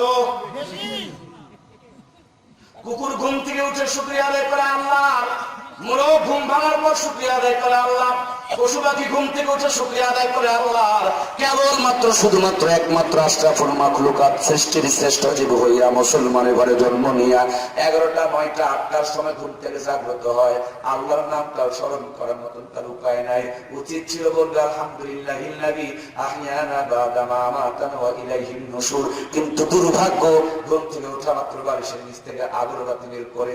হিন্দু যদি মারা যায়, শ্মশান ঘাটিতে নিয়ে তার আত্মীয়স্বজন মুখের মধ্যে আগুন দেয়। আমার জানা মতে মুসলমানের মুখে আগুন লাগানোর কোন বিধান বলা পেল কোথায়? কেন সকালবেলা মুখে আগুন লাগায়? ইটের ভাড়া গিয়ে দেখবেন উপরে ধোঁয়া, তার মানে নিচে আগুন। সকালে যে ভা ভা করে তুমি ধোঁয়া ছাড়ো, এই ধোঁয়ার মধ্য দিয়ে কি তুমি প্রমাণ করো তুমি জাহান্নামের ইটের ভাড়া সাচ্ছ নাকি রে ভাই? কেন তোমার মুখে দোয়া কালাম নাই? তুমি সকালবেলা মুখ থেকে ধোঁয়া বের করতেছো। গরু ছাগল পায়খানা করার সময় খায় না, আর আমাদের ভদ্রলোক ভাইদের পায়খানায় দিয়ে বিড়ি না খাইলে পায়খানা ক্লিয়ার হয় না। পায়খানায় বসে কষে মারে টান, উপরে সারে ফু আর নিচে পড়ে গু। আবার সার্গ ওখানে গিয়ে কয় নামাজ না পড়লে কি হলো, ইমান ভালো আছে? আমার ভাইরা ওলামে ইকরাম বসা আছেন, জিজ্ঞেস করে নিবেন। নামাজ পড়তে পারছেন না সেটা একটা অপরাধ, কিন্তু নামাজি নিয়ে যদি উল্টা পাল্টা মন্তব্য করেন, যেটুকু ইমান আছে ওইটুকু পর্যন্ত হারিয়ে যাবে। কথা বলুন ঠিক কিনা? আমার আল্লাহ রাব্বুল আলামিন নামাজ দান করেছেন, এই নামাজের ভিতরে বিশাল ফজিলত রয়েছে। সেই জন্য আল্লাহ রাব্বুল আলামিন নামাজের কথা 82 বার বলেছেন, আল্লাহর হাবিব 6500 বার বলেছেন। আম্মা জান আয়েশা সিদ্দিকা বলেন, আমার নবী একবারে অচেতন অবস্থায় নবীদের ঠোঁট দুটো নড়তেছে, এমন সময় কি যেন নবী আমার বলতেছে, আমার কান পর্যন্ত আসে না। আমি আমার কানটা লম্বা করে নবীর ঠোঁটের মধ্যে যখন লাগিয়ে দিয়েছি, ওগো দুনিয়ার মানুষ, তখন পর্যন্ত আমি শুনতে পাচ্ছি আমার নবী বলছে না আসসালা আসসালা আসসালা, উম্মত আমার নামাজ নামাজ নামাজ। নবীজি বলেছেন, যার নামাজ আছে তার ঈমান আছে, যার নামাজ নাই তার ঈমান। এখন চার দোকানে ফতোয়া চলে, নামাজ না পড়লে কি হলো, ঈমান ভালো আছে? বুঝতেছেন কিনা আমার ভাইয়েরা? সব উল্টাপাল্টা চলতেছে। আল্লাহ রাব্বুল আলামিন আমাদেরকে হেফাজত করুক, হেদায়েত করুক, জোরে বলুন আমিন। সম্মানিত প্রাণের বন্ধুরা, আল্লাহ রাব্বুল আলামিন ফজরের 2 রাকাত নামাজ দান করেছেন আদি পিতা হযরত আদমের স্মৃতি থেকে। যোহরের ফরজ নামাজ কয় রাকাত, ভাইরা আমার বলুন তো দেখি, এই যোহরের 4 রাকাত নামাজ দান করেছেন জাতির পিতা সাইয়্যিদিনা হযরত ইব্রাহিম আলাইহিস সালামের স্মৃতি থেকে। আমাদেরকে আল্লাহ জন্ম দিয়েছেন মুসলমানের ঘরে, কিন্তু জাতির পিতারে জন্ম দিয়েছেন ওই জামানার সবচেয়ে বড় মূর্তি পূজক, মূর্তির কারিগর, অগ্নি পূজকের ঘরে। নাম ছিল আজর কুমার ঠাকুরের ঘরে জন্ম দিয়েছে। ঠাকুরের ঘরে জন্ম নগর, কর্ম ভালো, কিয়ামত পর্যন্ত আল্লাহ রাব্বুল আলামিন জাতির পিতা ঘোষণা করেছেন। আমার ভাইয়েরা, আমাদের জন্ম ভালো, নগর কর্ম ভালো। এই জন্য আমার ভাইয়েরা আমাদের দুর্দশা চলতেছে। সম্মানিত প্রাণের বন্ধুরা, আমি আপনাদের খেদমতে আলোচনা করছি, জাতির পিতা জন্ম নিয়েছেন মুশরিকের ঘরে, কর্ম ভালো, তার জন্য জাতির পিতা হইতে পেরেছেন। ওই নবীর আগে আর একজন নবী ছিলেন দুনিয়ার মাঝে, তার নাম হযরত নূহ আলাইহিস সালাম। এই নূহ আলাইহিস সালামের ঘরে একজন সন্তান জন্ম নিয়েছিল, নাম ছিল কেনান। নবীর ঘরে জন্ম, কর্ম ভালো নয়, সেই জন্য নবীর সন্তানকে আমরা মুসলমান বলতে পারবো না। কথা বলুন ঠিক কিনা? এই বেয়াদব কেনান যখন নদীর মধ্যে ডুবে ডুবে যাচ্ছিল, বাবার কলিজার মধ্যে দয়া লেগেছে। বাবা বারবার কেনানের দিকে তাকায় তাকায় দেখতেছে। আমার আল্লাহ ধমক দিয়ে বলে, পয়গম্বর, ওই রকম বেয়াদবকে যদি তুমি নৌকার মধ্যে তুলে নাও, নবুয়ত তো দূরের কথা, নবুয়তের দপ্তর থেকে তোমার নামটারে কাটিয়ে দিব। আমার ইমাম সাহেব ভাইরা, নবী হইয়া সন্তানকে যদি নৌকায় তুলে নেওয়ার কারণে আল্লাহ নবুয়তের দপ্তর থেকে নাম কাটিয়ে দিতে চায়, সুদ করে মরে গেলে, ঘুষ করে মরে গেলে, তাদের জানাজা যদি আমরা পড়াই, আমারও তো মন বলে আমাদের দোয়া তখন থেকেই কবুল না হওয়ার সম্ভাবনা শুরু হয়ে যায়। এই জন্য ইমামদেরকে ঐক্যবদ্ধ হতে হবে। বেনামাজির জানাজার নামাজ পড়াইতে পারবো? যে ফরজ গোসল জানে না, তার আবার কিসের গোসল? ও নিজে নাপাক অবস্থায় মরছে, আমার কি চাকরি রাখি আমি তাকে পাক বানাবো? কথা কি বুঝতে পারছেন ভাইরা? জি, যারা বুঝতেছে না তারা বেনামাজি। মৃত্যুর আগ পর্যন্ত ইসলাম নাই, কোরআন নাই, হাদিস নাই, সুন্নাত নাই, কিচ্ছু নাই। আর মরার পর ধারাও চালিয়ে দেয় বিসমিল্লাহির রহমানির রহিম। কি রে ভাই, সারা জীবন যদি আমেরিকার মিছিল করেন, সন্ধ্যাবেলা বিএনপির খিচুড়ি খেতে গেলে দিবে? জোরে বলেন না কেন ভাই, দিবে? দিবে? আরে আমেরিকার মিছিল করলে বিএনপির খিচুড়ি দেয় না, আর জীবন ভর সুন্নতের বিরোধিতা করে, আর মারা পর সুন্নতে রাসূলুল্লাহ। ইয়েস মুশকিল রে ভাই। কথা কি বোঝা যায়? বোঝা যায় তো? জি। নবীর মতে মত তাকে বলে নবীর উম্মত। যার মত নবীর সাথে মিলে নেয় সেটা নবীর উম্মত। বাংলাদেশে বহুত গাঁজাখোর পীর বের হয়েছে। আল্লাহ এক রশির কথা বলছে, ওরা এখন 18 রশি বের করছে। জিকির করে ব্যাঙের মতন, পীরের কবর খেলে গরু নিয়ে দৌড়াদৌড়ি করে। আরে ভাই, গরু ছাগল দিয়ে যদি জান্নাত পাওয়া যেত, দুনিয়ার সবচেয়ে বড় বড় গরু ছাগল গুলো মানুষের মক্কা মদিনায় কত ভাই না কেন? 7 বার আমার আল্লাহ খানায় দাবাই নিয়েছেন। বিশ্বাস যদি না হয়, আপনাদের পীর সন্তান এই পার্বতীপুরের আল্লাহর পক্ষ থেকে শ্রেষ্ঠ নিয়ামত, আমার চোখে দেখা এত সৎ মানুষ আমি দেখি নাই। এই আপনাদের চেয়ারম্যান মহোদয়কে জিজ্ঞেস করবেন, যদি গরু ছাগল দিয়ে জান্নাত পাওয়া যেত, মক্কা মদিনার মানুষেরা আল্লাহর নবী রওজার পাশে গরু ছাগলকে আসমান পর্যন্ত ঠেকায় দিত। সেখানে মুরগিও নেয় না, ছাগলও নেয় না, ভেড়াও নেয় না। আমাদের বাপের কবরে এত গরু দিতে হয় কেন? আমার বাড়ির থেকে সামনে আনুমানিক 1.5 থেকে 2 কিলোমিটার পূর্ব দিকে রাস্তার পাশে পুকুরের ধারে একটা বট গাছ আছে। সেখানে একজন পীর আছে, এই পীরের নাম হলো ঢেল পীর। গেলে কালকে দেখাতে পারবো, যেহেতু কালকে আমার মাহফিল হইবে, কালকে গেলে আমি দেখাতে পারবো আপনাকে। এই ঢেল পীরের বৈশিষ্ট্য হলো, ওই দিক দিয়ে কেউ যদি যায়, ঢেল পীরকে একটা করে ঢেল মারতে হবে। আমার গাছের গোড়া গিয়ে দেখবেন সাদা ঢেল দিয়া গাছের গোড়াটা উঁচু হয়ে গেছে। বাড়ি থেকে পশ্চিম দিকে বিল পার হলে একটা পীর আছে রাস্তার পাশে, পীরের নাম হলো খের পীর। ওই দিক দিয়ে যদি কেউ যায়, এই গাছের মধ্যে একটা করে খের দিয়ে বাঁধতে হবে, নইলে পীর সাহেব আপনার ক্ষতি করবে। বাড়ি থেকে পশ্চিম এবং উত্তর কর্নারে আনুমানিক 5 থেকে 5.5 কিলোমিটার দূরে বিশাল বড় একটা বট গাছ আছে। সেখানে একজন পীর আছে, পীরের নাম হলো তেনা পীর। ওই দিক দিয়ে কেউ যদি যায়, বিশালের গাছে আমার ভাইয়েরা তেনা বাঁধতে হবে, নইলে পীর সাহেব আপনার ক্ষতি করবে। চট্টগ্রাম হাটাদারিতে লেখাপড়া করেছে, ভাইজি দোস্তামির মাজার দেখতে গিয়েছি, গাছের মধ্যে তেনা বাঁধতে বাঁধতে গাছের অবস্থায় তেনা বানায় ফেলে দিয়েছে। সম্মানিত প্রাণীর ভাইয়েরা, এগুলো নিশ্চয় পীরদের সঙ্গে বেয়াদবি ছাড়া কিছুই হইতে পারে না। আল্লাহর ওলি যারা জীবন ভর মানুষের কোনো ক্ষতি করে না, আর মরার পর তারা এত বড় ব্যাকটেল হয়ে গেছে, ঢেল না বাঁধলে ক্ষতি করবে, খেয়াল না বাঁধলে ক্ষতি করবে, তেনা বাঁধলে না বাঁধলে ক্ষতি করবে। এটা পীরদের সম্মান করা হয় না, বলছে পীরদের নামে অপমান করা হয়। কথা বলুন ঠিক কিনা? বাংলার জমিনে এমন কোন পীর জন্মগ্রহণ করে নাই যেই পীর বলেছে আমার কবরে আগরবাতি জ্বালায়ও, মৃত্যুর পর আমার কবরের উপরে মশারি টাঙায় দিও, মৃত্যুর পর আমার কবরে টাকা পয়সা দান করিও। আমার জানা মতে মরার পর কোন মানুষের টাকার দরকার পড়ে না, বরঞ্চ মরার পর মানুষের জন্য দরকার দোয়া। কথা বলুন ঠিক কিনা? মৃত্যুর পর কবরে টাকা যারা দেয়, আপনারা তো দিবেন না, বরঞ্চ ওই টাকা কেউ দিলে তাড়াতাড়ি করে নিবেন, কোনো গুনাহ হবে না। যদি কোনো গুনাহ হয় আমার অ্যাকাউন্টে পাঠায় দিয়ে আল্লাহকে সাক্ষী রেখে দায়িত্ব নিয়ে নিলাম। আপনারা দায়িত্ব মুক্ত। কোন পীরের কবরে টাকা দিবেন না। যদি কেউ দেন আপনারা নিয়ে নিবেন, যদি কোনো গুনাহ হয় আল্লাহকে সাক্ষী রেখে দায়িত্ব নিয়ে নিতে হবে। লা ইলাহা ইল্লাল্লাহ, লা জোরে মহব্বত, লা ইলাহা। আবার আল্লাহর নামে যে ডাকে শান্তি, পৃথিবীতে শান্তি কোথাও পাওয়া যাইতে পারে না। কিন্তু শগুনখোর, মিথ্যাবাদী, বিড়িখোর আল্লাহর নাম জবানে জোটে কখনোই মজা পাবে না। কথা বলুন ঠিক কিনা? লা ইলাহা ইল্লাল্লাহ, লা। বহু দূরে মদিনা আমরা কেমনে যাব জানি না। দয়া করো দয়ার আল্লাহ, দয়া করো দয়ার আল্লাহ, নিয়ে চলো মদিনা। লা ইলাহা ইল্লাল্লাহ, লা ইলাহা। সুবহানাল্লাহ ওয়ালহামদুলিল্লাহ, লা ইলাহা ইল্লাল্লাহ, লা ইলাহা। মাশাআল্লাহ, লা ইলাহা ইল্লাল্লাহ, লা ইলাহা, লা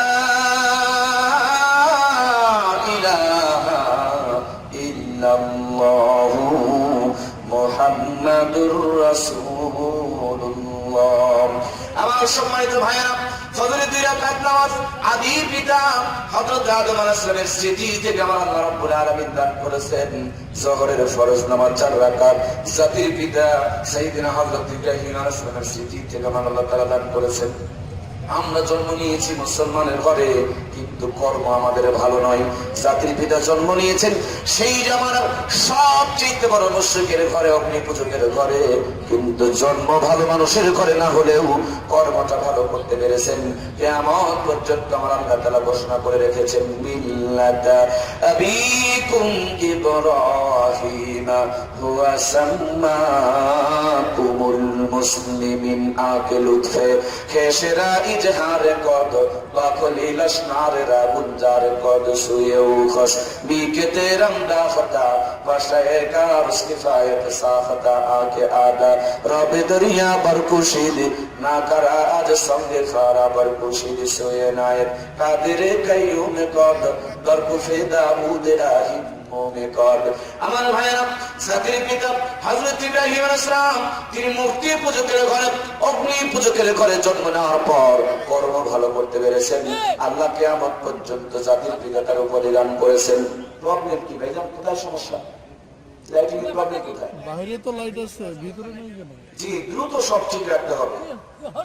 যেভাবে নড়তেছে, এই প্রধানমন্ত্রী থেকে একটু জোরে নড়ে ভাই, একটু জোরে নড়েন ভাই, একটু জোরে নড়েন। আমাদের প্রধানমন্ত্রী এর থেকে জোরে নড়ে। জি আলহামদুলিল্লাহ। জি ভাই, কষ্ট হচ্ছে আপনাদের? কোনো কষ্ট নাই, ইনশাআল্লাহ আমরা মনাদার পর্যন্ত আছি। ইনশাআল্লাহ শত পরীক্ষার মধ্য দিয়ে আমরা পাশ করতে চাই। আল্লাহ যেন আমাদের কবুল করে নেয়, বলুন আমিন।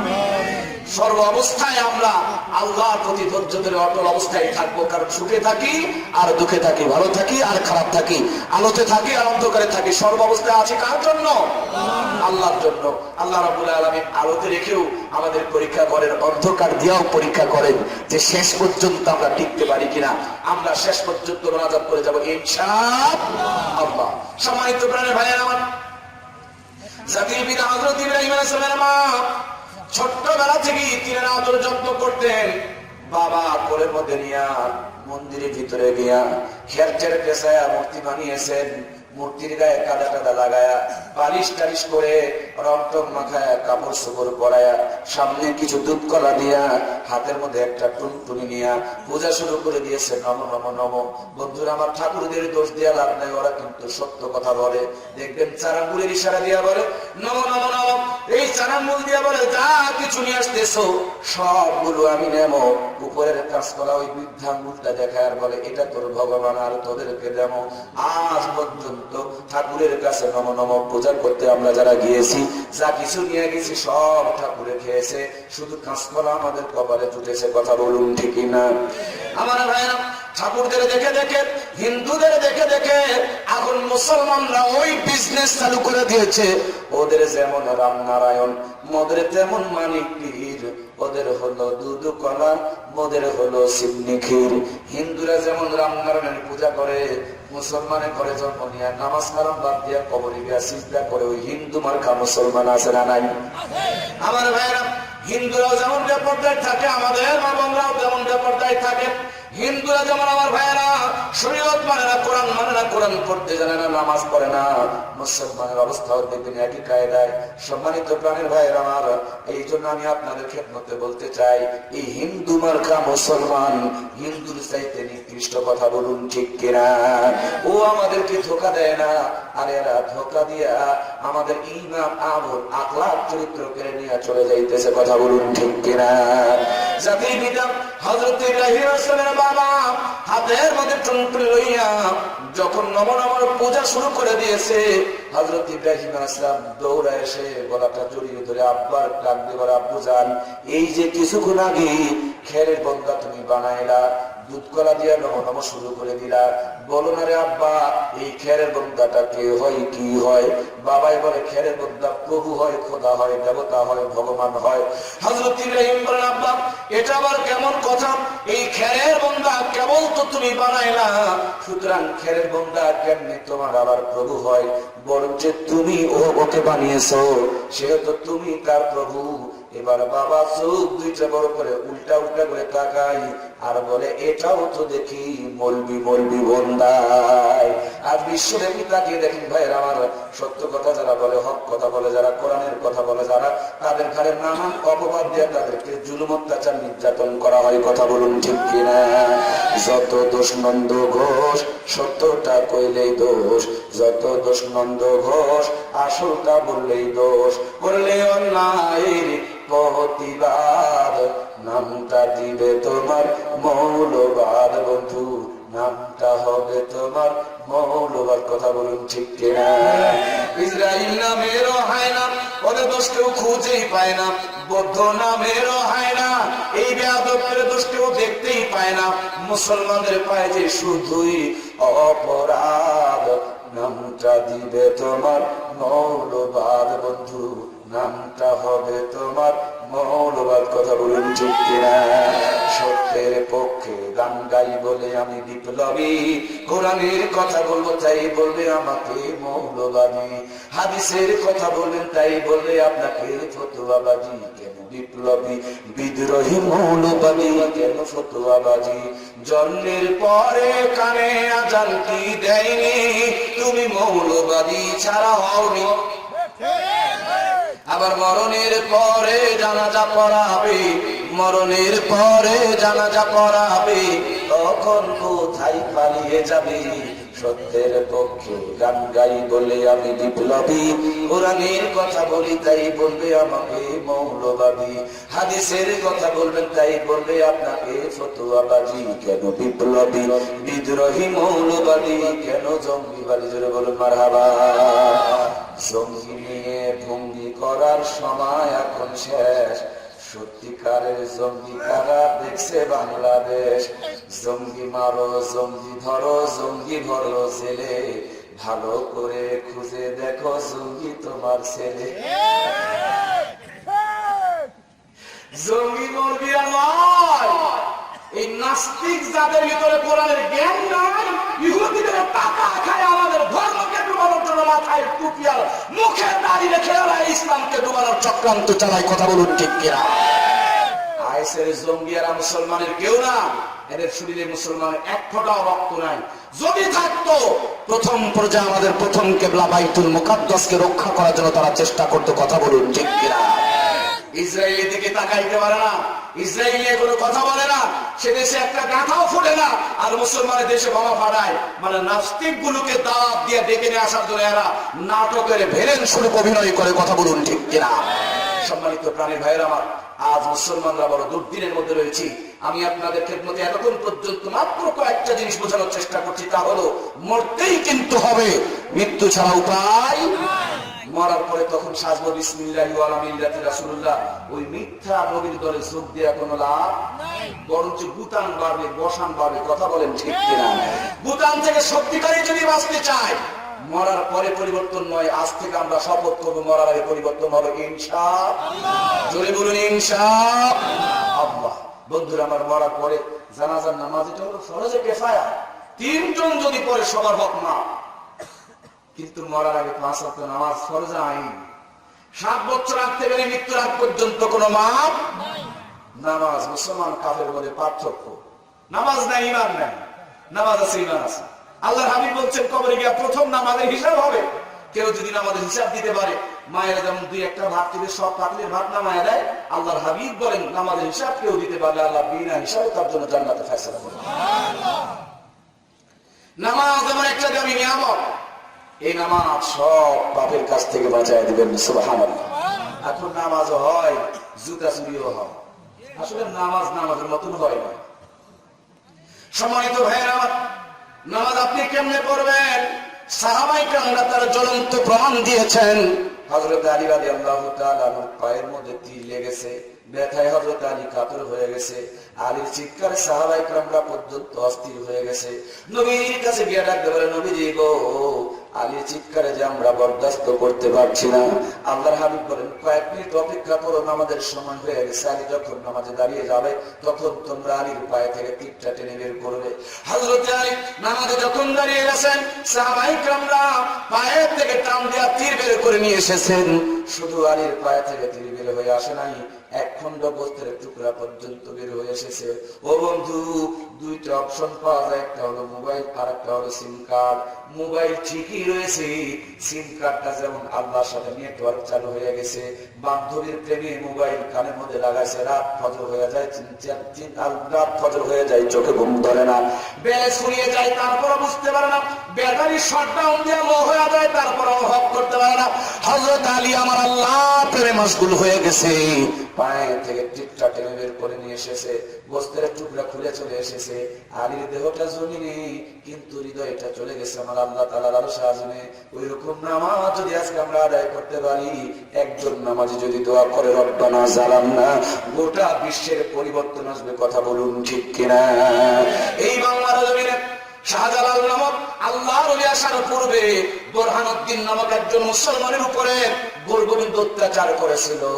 ওই অত্যাচারের নির্মমতার শিকার হইয়া বুরহানুদ্দিন যখন আল্লাহর কাছে দোয়া করেছিলেন, একজনের দোয়ার বদলতে বাংলার জমিন ইসলাম আবাদ হয়েছে। আজ বাংলার প্রত্যেকটা ঘরে ঘরে মুসলমান যখন বিপদে পড়ে তখনই বলে রব্বানা জালামনা। বিপদ চলে গেলে আর আল্লাহর কথা মনে থাকে না। কথা বলুন ঠিক কিনা? ঝড় যখন আসে টিনের বাটাম ধরে আল্লাহকে ডাকে, যখনই ঝড়টা থেমে যায় তখন দেখবেন বিড়ি ধরায়া টান দেয়, তারপরে টিন বান্ধা শুরু করে। কথা বলুন ঠিক কিনা?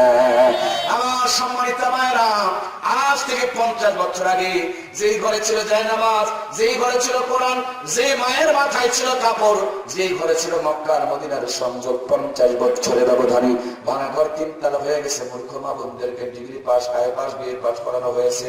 শহরে গিয়ে দেখবেন বড় বড় বিল্ডিং বানায়, ওই বিল্ডিং এর ছাদের উপরে বিশাল বড় বড় পানির ট্যাঙ্কি তুলে রেখে দেওয়া হয়েছে। পানির ট্যাঙ্কির পানিগুলো পাইপ দিয়ে যেমন টয়লেট, বাথরুম, রান্না করে সাপ্লাই করা হয়েছে।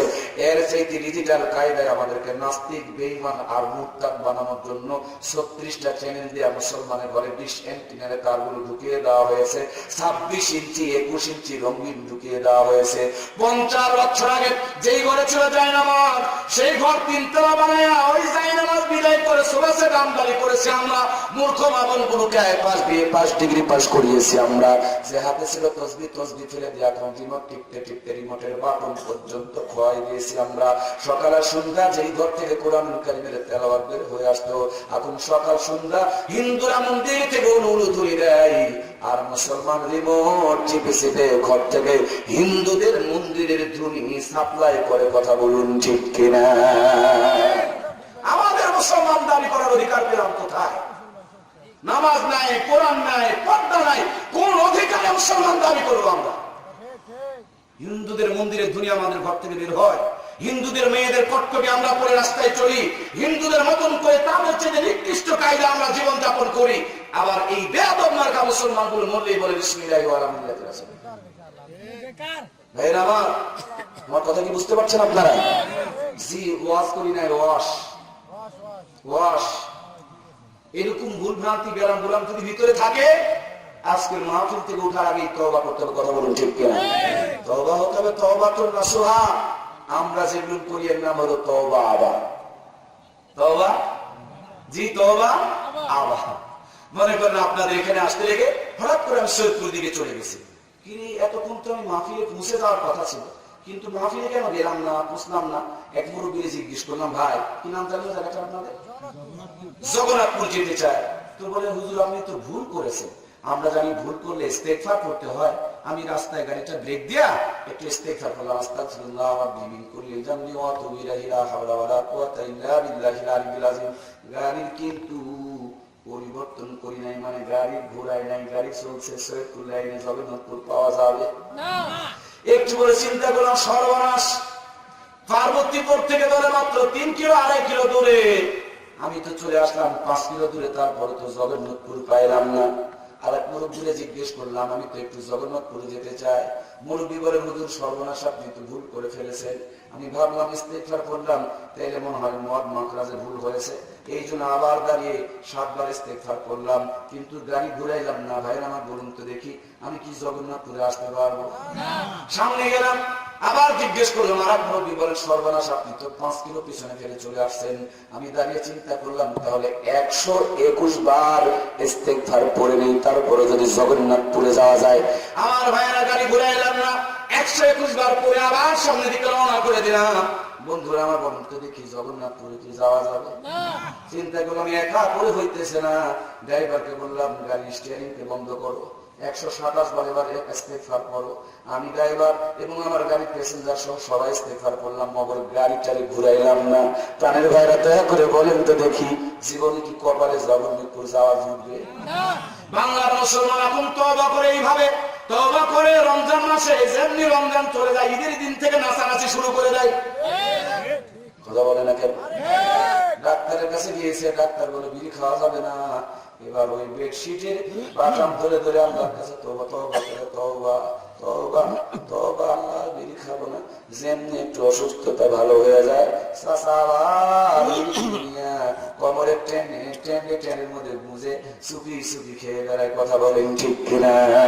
আমার মায়েরা এখানে ওয়াজ শুনতে এসেছেন, ব্যাপারটার উপরে কিছু কথা শুনেছেন, এখনই তারা কিছুক্ষণ করে তওবা তওবা তওবা।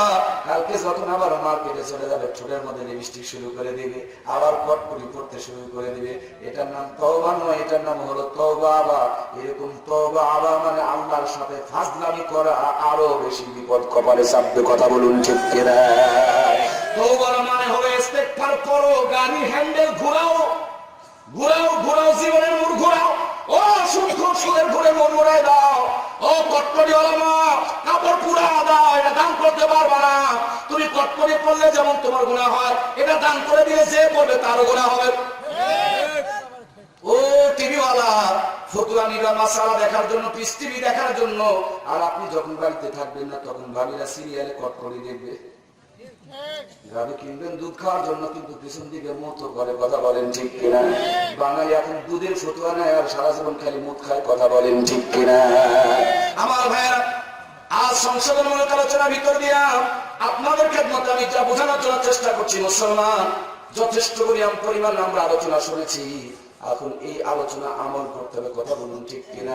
বিড়িখোরকে বিড়ি খাওয়া ছাড়তে হবে, সুদখোরকে সুদ খাওয়া ছাড়তে হবে, বেনামাজিকে নামাজ ধরতে হবে, ইসলামের বিরোধিতা করে ইসলামের বিরোধিতা ছাড়তে হবে। মরার পর্যন্ত কোরআন মানবো না, হাদিস মানবো না, ইসলামের বিরোধিতা করবো। আর মরার পর মিসাই ফাঁকি দেওয়া করে নবীর জান্নাত দখল, নবীর নৌকায় চড়ে জান্নাত দখল করবো। আমার ভাইটা কবরের ফেরেশতা বুতান দিয়া আসল তথ্য খুঁজে বের করবে। কথা বলুন ঠিক কিনা? ভাই আমার কষ্ট হইতেছে আপনাদের। আসুন আমরা যে কথাগুলো শুনলাম, এই কথাগুলোর জন্য আমল করবো, এই জন্য ইস্তেগফার করে নিব আল্লাহর কাছে। তওবা আবার নয়, তওবাতুন নাসুহা। তওবা যদি মন থেকে হয়, হৃদয় থেকে হয়, এই যে খেলের উপরে বসে আছেন, এক জায়গায় জড়ো করে যদি আগুন লাগায় দেন, খেলে নাম জি বলেন জীবনভর যা আকাম কুকাম করছেন, যে আকাম কুকাম নিয়ে আলোচনা করলাম, এখান থেকে তওবাতুন নাসুহা যদি করে যেতে পারেন, তওবা তো আল্লাহ গুনাহ মাফ করে গুনাহ নেকির বদল করে দেবেন। সুবহানাল্লাহ, হয়নি? জোরে বলেন। সব গুনাহকে নেকির বদল করে দিবেন। সে আল্লাহ আজ পর্যন্ত রয়েছেন, কিন্তু আমরা তওবার বদল করতে পারছি না, তওবা আবার করতেছি। আজ আমরা তওবাতুন নাসুহা করব ইনশাআল্লাহ। যে নামাজ নিয়ে আলোচনা শুনলাম, নামাজের ওয়াজ শুনতে শুনতে যদি ফজর কাজা হয়, লালের চাইতে লস বেশি, আপনাদের চাইতে বড় আসামি আমিও হবো, ভাইও হবে। যে বুঝনিওয়ালা মানুষ ফজরের নামাজ কাজা করে ওয়াজ শোনে। সুতরাং বন্ধুরা আমার, নামাজের ওয়াজ শুনে ফায়দা নাই, নামাজ পড়লে ফায়দা হবে। কথা বলুন ঠিক কিনা? 5 ওয়াক্ত নামাজ 5 জন নবীর স্মৃতি থেকে আমার আল্লাহ তাআলা দান করেছেন। একদিনে 5 ওয়াক্ত নামাজের আলোচনা করা সম্ভব নয়। শুধু 1 ওয়াক্ত নামাজ নিয়ে আলোচনা করলাম। জিন্দেগিতে যেখানে দ্বিতীয়বার দেখা হবে, আবার একটু স্মরণ করিয়ে দিন, সেখানে আবার জোহর থেকে আলোচনা হবে। তার মানে 5 ওয়াক্ত নামাজ 5 জন নবীর জিন্দেগি থেকে আমার আল্লাহ দান করেছেন। প্রতিদিন যদি আমরা 5 ওয়াক্ত নামাজ পড়ি, বড় বড় শ্রেষ্ঠ শ্রেষ্ঠ দামি দামি 5 জন নবীর জিন্দেগিতে যে সওয়াব, এক এক দিনে উম্মতে মুহাম্মাদীকে আল্লাহ তাআলা সেই সওয়াব দান করবে। এই জন্যই তো ইঞ্জিনিয়ার বৈজ্ঞানিকের চাইতে উম্মতে মুহাম্মাদের মর্যাদাকে আল্লাহ বাড়িয়েছেন, অন্য নবীদের চাইতে সম্মান বাড়িয়েছেন, হায়াত কম দিয়েছেন, নেকি বেশি করার যোগ্যতা দান করেছেন। সেই জন্য আল্লাহ রাব্বুল আলামিন 5 ওয়াক্ত নামাজ দান করেছেন। আমার ভাইয়েরা, নামাজ এমন এক অ্যান্টিবায়োটিক, মহা ঔষধ। নামাজে কোনোদিন বেপরদা প্রসাদ করবে না, নামাজে কোনোদিন দাঁড়িয়ে প্রসাদ করবে না, নামাজে কোনোদিন কোরআন হাদিসের বিরোধিতা করবে না, নামাজে কোনোদিন তার নামাজ পড়া হাত দেওয়া সুদের ঘুষের টাকা গুনতে পারে না। নামাজ যখন নামাজের মতন হবে, প্রত্যেকটা মুহূর্তে এই নামাজ তাকে পাপের কাছ থেকে ফিরানোর জন্য চেষ্টা করবে। কথা বলুন ঠিক কিনা? তাহলে বেতালে মসজিদে যায়, ফরজ গোসলও ঠিক নাই, ওযুও ঠিক নাই, ঢোকাও ঠিক নাই, বের হওয়াও ঠিক নাই, নামাজের রুকু সেজদা কিছুই ঠিক নাই। নামাজ যত পড়ে গুনাহ তত করে। তার মানে নামাজ নামাজের মতন হয় না। ওষুধ খেলে তো রোগ ভালো হবে রে ভাই। কেমন এসে ওষুধ খেলেন আপনি যে রোগ ভালো হয় না? কেমন নামাজ পড়েন আপনি? আপনি অন্তরে পরিবর্তন পাচ্ছেন না, শান্তি অনুভব করছেন না। খালি শাকের মধ্যে লবণ বেশি হয়েছে না কম হয়েছে এটা অনুভব করতে পারেন, ভর্তার মধ্যে তেল বেশি হয়েছে না সে বেশি কম হয়েছে সেটা অনুভব করতে পারেন। আল্লাহকে ডেকেও আপনি শান্তি অনুভব করবেন। মসজিদে ঢোকার আগে মনটা যেরকম থাকবে, নামাজ যদি কবুল হয়, মসজিদ থেকে বের হওয়ার সময় দেখবেন অন্তরে পরম শান্তি অনুভব হবে। কথা বলুন ঠিক কিনা? চার দোকানে 3 ঘন্টা কেটে যায়, বিরক্ত লাগে না? মসজিদে ঢুকলে পারে, কেন আপনার সহ্য হয় না? আপনি 3 ঘন্টা পেপার পড়েন, তখন বিরক্ত লাগে না? 10 মিনিট কোরআন শরীফ তেলাওয়াত করতে কেন আপনার চোখ ব্যথা হয়ে যায়? আপনাকে একবারও ভেবে দেখতে হবে না? কোষ্ঠী পাথর দিয়ে যাচাই করে দেখুন আপনার ইমানের ভিতরে ভাইরাস, এই ভাইরাসের কারণে ভালো জিনিস খারাপ লাগতেছে। কথা বলুন ঠিক কিনা? আমার বাড়ির পাশে এক বেচারিকে সাপে কামড়িয়েছে। তখন আমি ছোট্ট মানুষ দেখার জন্য গিয়েছি, দেখতেছি যে ওরজা এসছে বিষ নামানোর জন্য। আসলে এই সাপের বিষ লাগছে কিনা প্রথমে পরীক্ষা করা দরকার আছে না? দৈহিক পরীক্ষা করার জন্য নিমের পাতা কাঁচা জাল খেতে দিয়েছে। নিমের পাতা কাঁচা জাল খায় আর বলে মিষ্টি লাগে। ভাইরা, নিমের পাতা মিষ্টি গো? কাঁচা জাল? সত্যি বলছি, আমি নিজে দাঁড়িয়ে থেকে দেখে দেখেছি। ও লোক বলে নিমের পাতা মিষ্টি লাগে, কাঁচা জাল মিষ্টি লাগে। আমি তো অবাক হয়ে গেলাম, কেমনি আবার নিমের পাতা মিষ্টি, কাঁচা জাল মিষ্টি? আমি বুঝলাম না, কিন্তু যার বোঝা সে বুঝে ফেলেছে। সে বলছে একে জাতি সাপে কাম দিয়েছে, বিষও লেগেছে, এই জন্য মুখের রুচিটাও বলে না রে ভাই। 10 বছর আপনাদের দায়িত্ব আছে, মনে নাই? মুখের রুচিটাও নষ্ট হয়ে গেছে। ওর বেচারে বিষ নামায় দিলেন। এরপর আবার পরীক্ষা শুরু করলেন যে আসলে বিষ নামলো কিনা। এবার নিমের পাতা খেতে দিয়েছে, কাঁচা জাল খেতে দিয়েছে, মুখে নেয় না, থুথু করে ফেলে দেয়।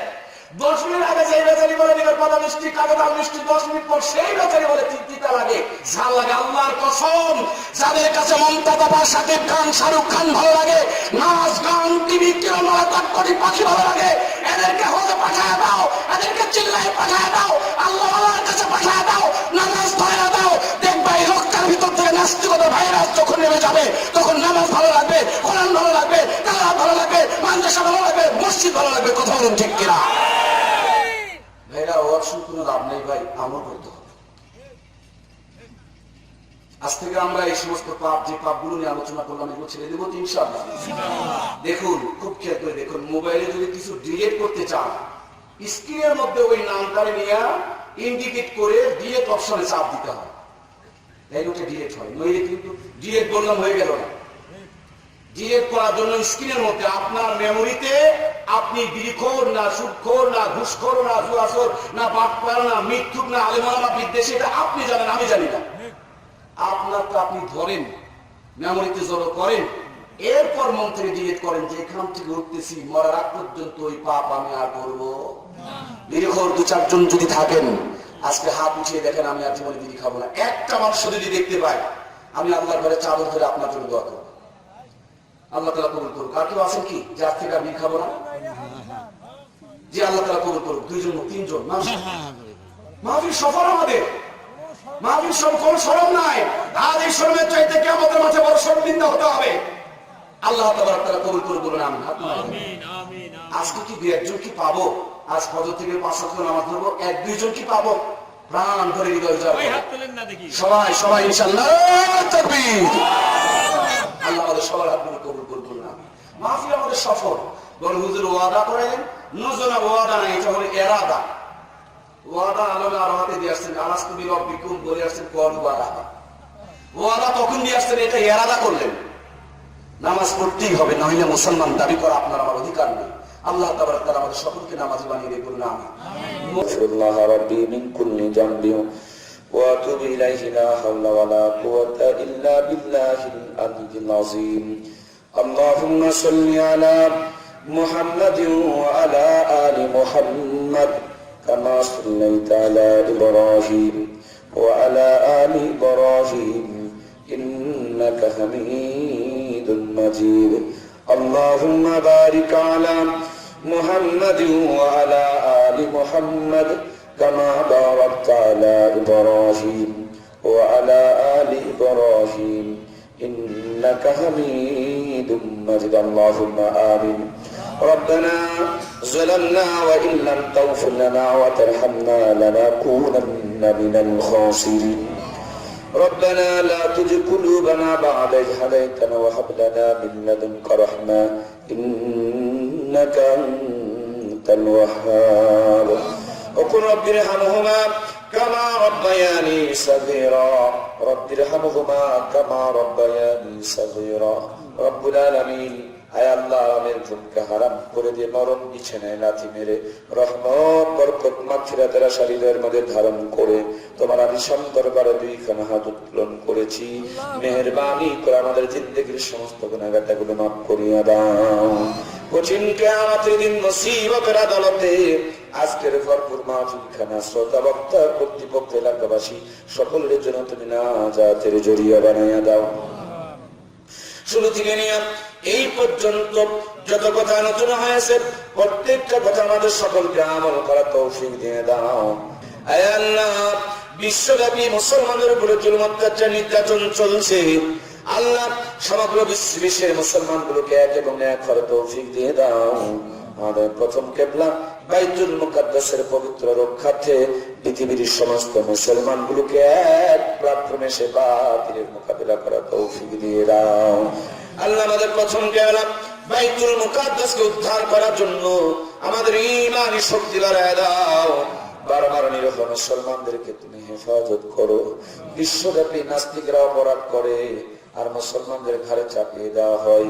আল্লাহ, তথ্য সন্ত্রাসী করে নিজেদের দোষ যারা আমাদের ঘাড়ে চাপিয়ে দিতেছে, আল্লাহ ওই বেয়াদবদেরকে তুমি হেদায়েত দিয়ে দাও।